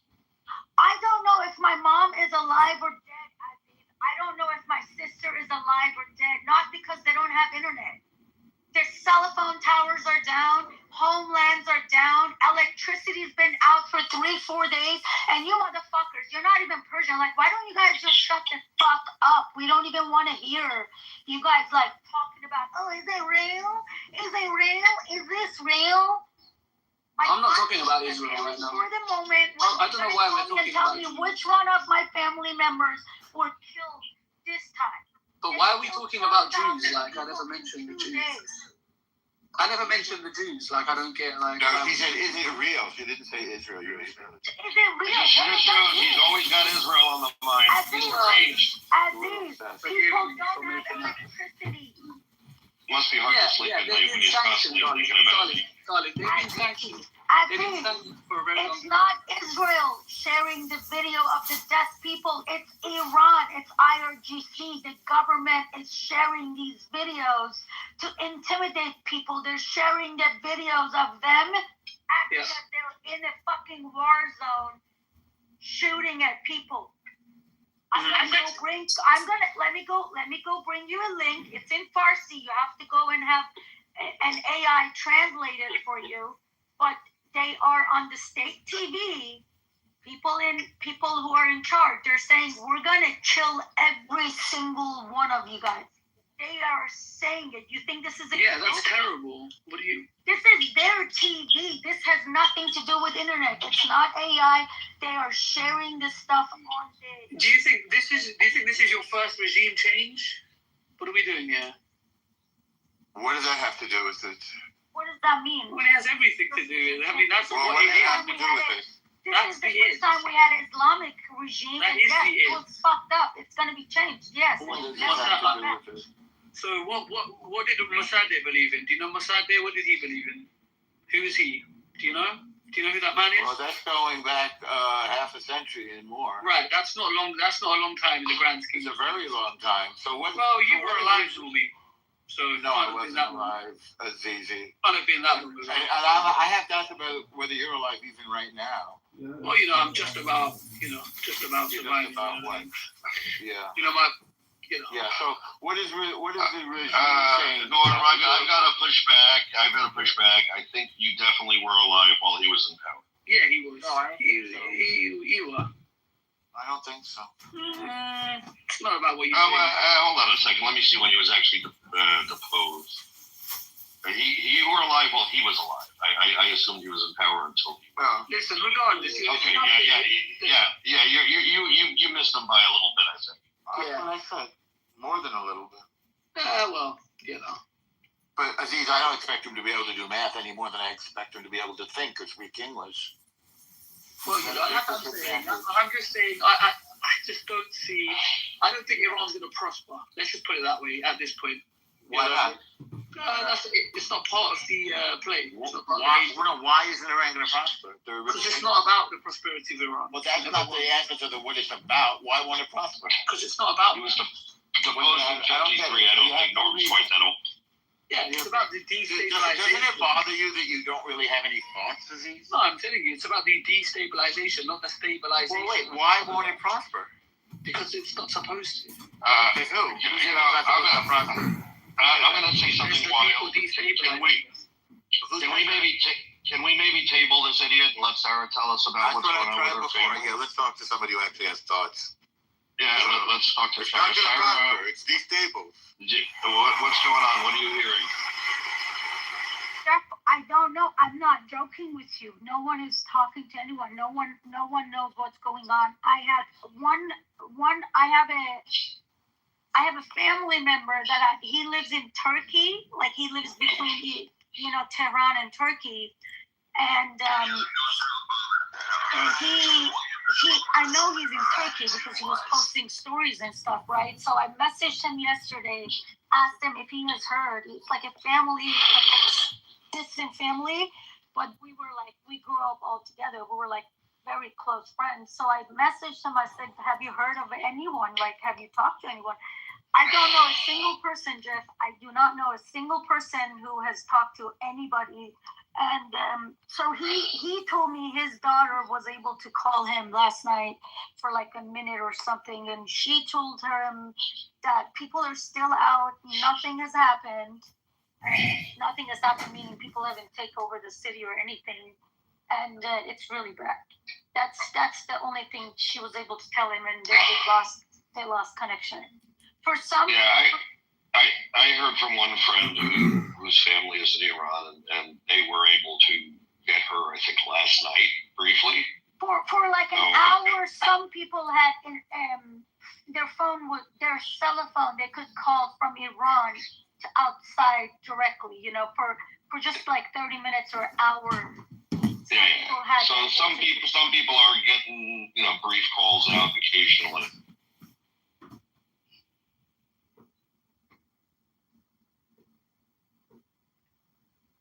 I'm sorry, Professor. I'm sorry. With God's help, your family will be safe, and Iran will also be free. So, inshallah. We don't know what's going on, but they've killed a lot of people, so it's going to be really, really. Everyone's going to know someone who died. They killed more people than in 2 days. This is just for the January 10 and 11. On January 10 and 11, they have killed more people than Iran lost in a whole first year of Iran-Iraq war. This is, and there are reports. There are like Iran International says minimum 12,000. There's like BBC saying 20, 25,000. Like, I mean, the videos. There are some videos. They're like shooting everyone. They're shooting everyone. Aziz, if you scroll up, you'll see the link I put in the chat. The guy says, "Oh, we're gonna come after every single one of you guys," And they say the rioters, but you're not allowed to protest in Iran. If you're protesting right now, at any time, if you're protesting, they call it riot, and they have scheduled to kill a guy today. They're gonna hang the guy for protesting. Not rioting, nothing. They don't have guns. People don't have anything. They're shooting people straight up in their face. It's so bad. It's very bad. And majority of the people that they've killed are younger than 30. I heard they're also going into the hospitals and shooting people too. They have so I saw a video. This was so sad. She's broken her head, her skull is broken, and she can't go to hospital because they're telling people not to go to hospital. But the only good thing is that I don't know how, but people are helping each other. When I say I don't know how, is because their phones are not working. They cannot even call each other. I've heard some days people had access for internal calls like a few hours a day or something. but they purposely disconnect all of that and electricity so people cannot help each other. Like, and then no one's screaming genocide, and this is insane.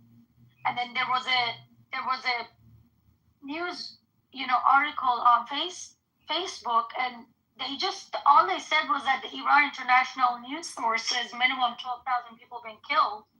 And then somebody's like, oh, Israel propaganda. Someone else is like, when it's 60,000, let us know.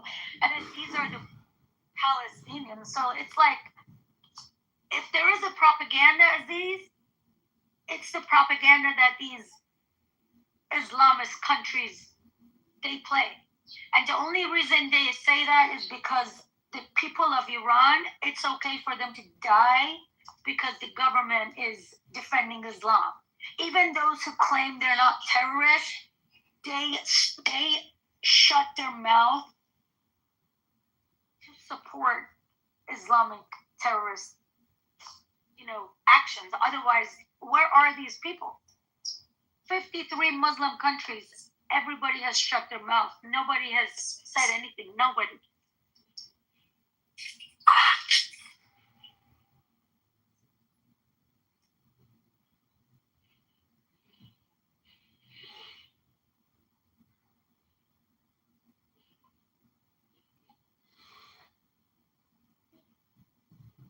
Well, they're Shia, so it's like the Pope doesn't speak for the Protestants, you know what I mean?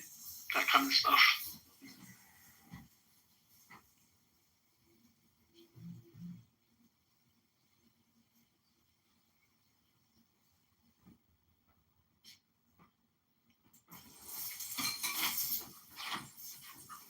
Is this a real guy in the chat? He's a troll, right? I think he's a fake, personally. Yeah, he's a fake, yeah. He must be someone 52 friends. You knew friend. You knew her, big guy. You just been here, really, with three friends. My guess is you're at least somebody we know, and you're definitely a troll. It's not an unusual take. I've heard people have that opinion. He's three friends. He's not fucking... No, but it's not because of that. It's because the whole vibe, the whole where he speaks. The big PTR picture, all the whole fucking shit. Yeah, it's clearly. Is this people that try to be like Jews so they can pretend to be Jews so they can say anything, but they actually are trying to mock it. Yeah, it's like Jews for suicide, God forbid. Yeah. I think he's trying to take your name because he's a cunt. My cousin.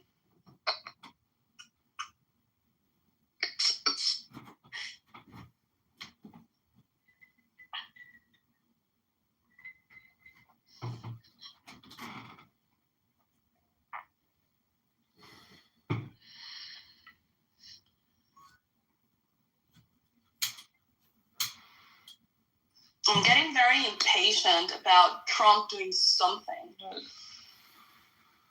Yes, I know. It's Too fine. long.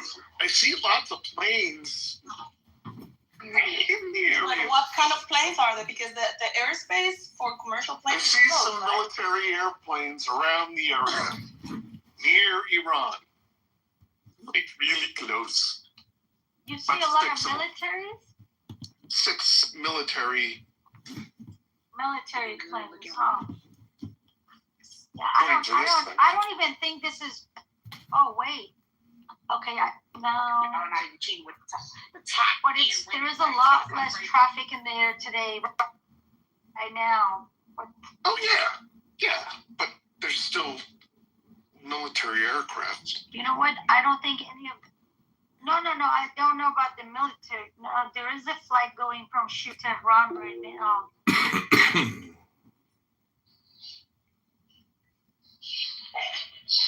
I just got off the phone with my cousin right now in Greece, Athens. There's a huge protest going on. He's there. Where? They were able to call you? Greece. Greece.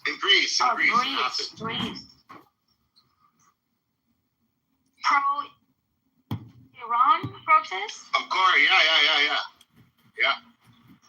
Yeah, the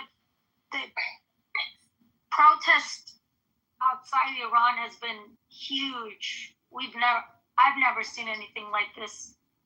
It's been huge. It's done though. They're gonna be gone. There was 50,000 people marching in Toronto. 50,000 in LA yesterday. 3 days ago. Yeah, but where's the Greta Thunbergs? Where's the Susan Sarandons? Where's the Mark Ruffalos? Where's everybody? Where's the outcry? Where's the where for the genocide? Where's the They didn't get the marching orders, BB, yet. They didn't get any marching orders. Yeah, they're not to care yet. They're waiting. I hashtag where is Greta? I want to know where is she. Where's what's his face? Who that?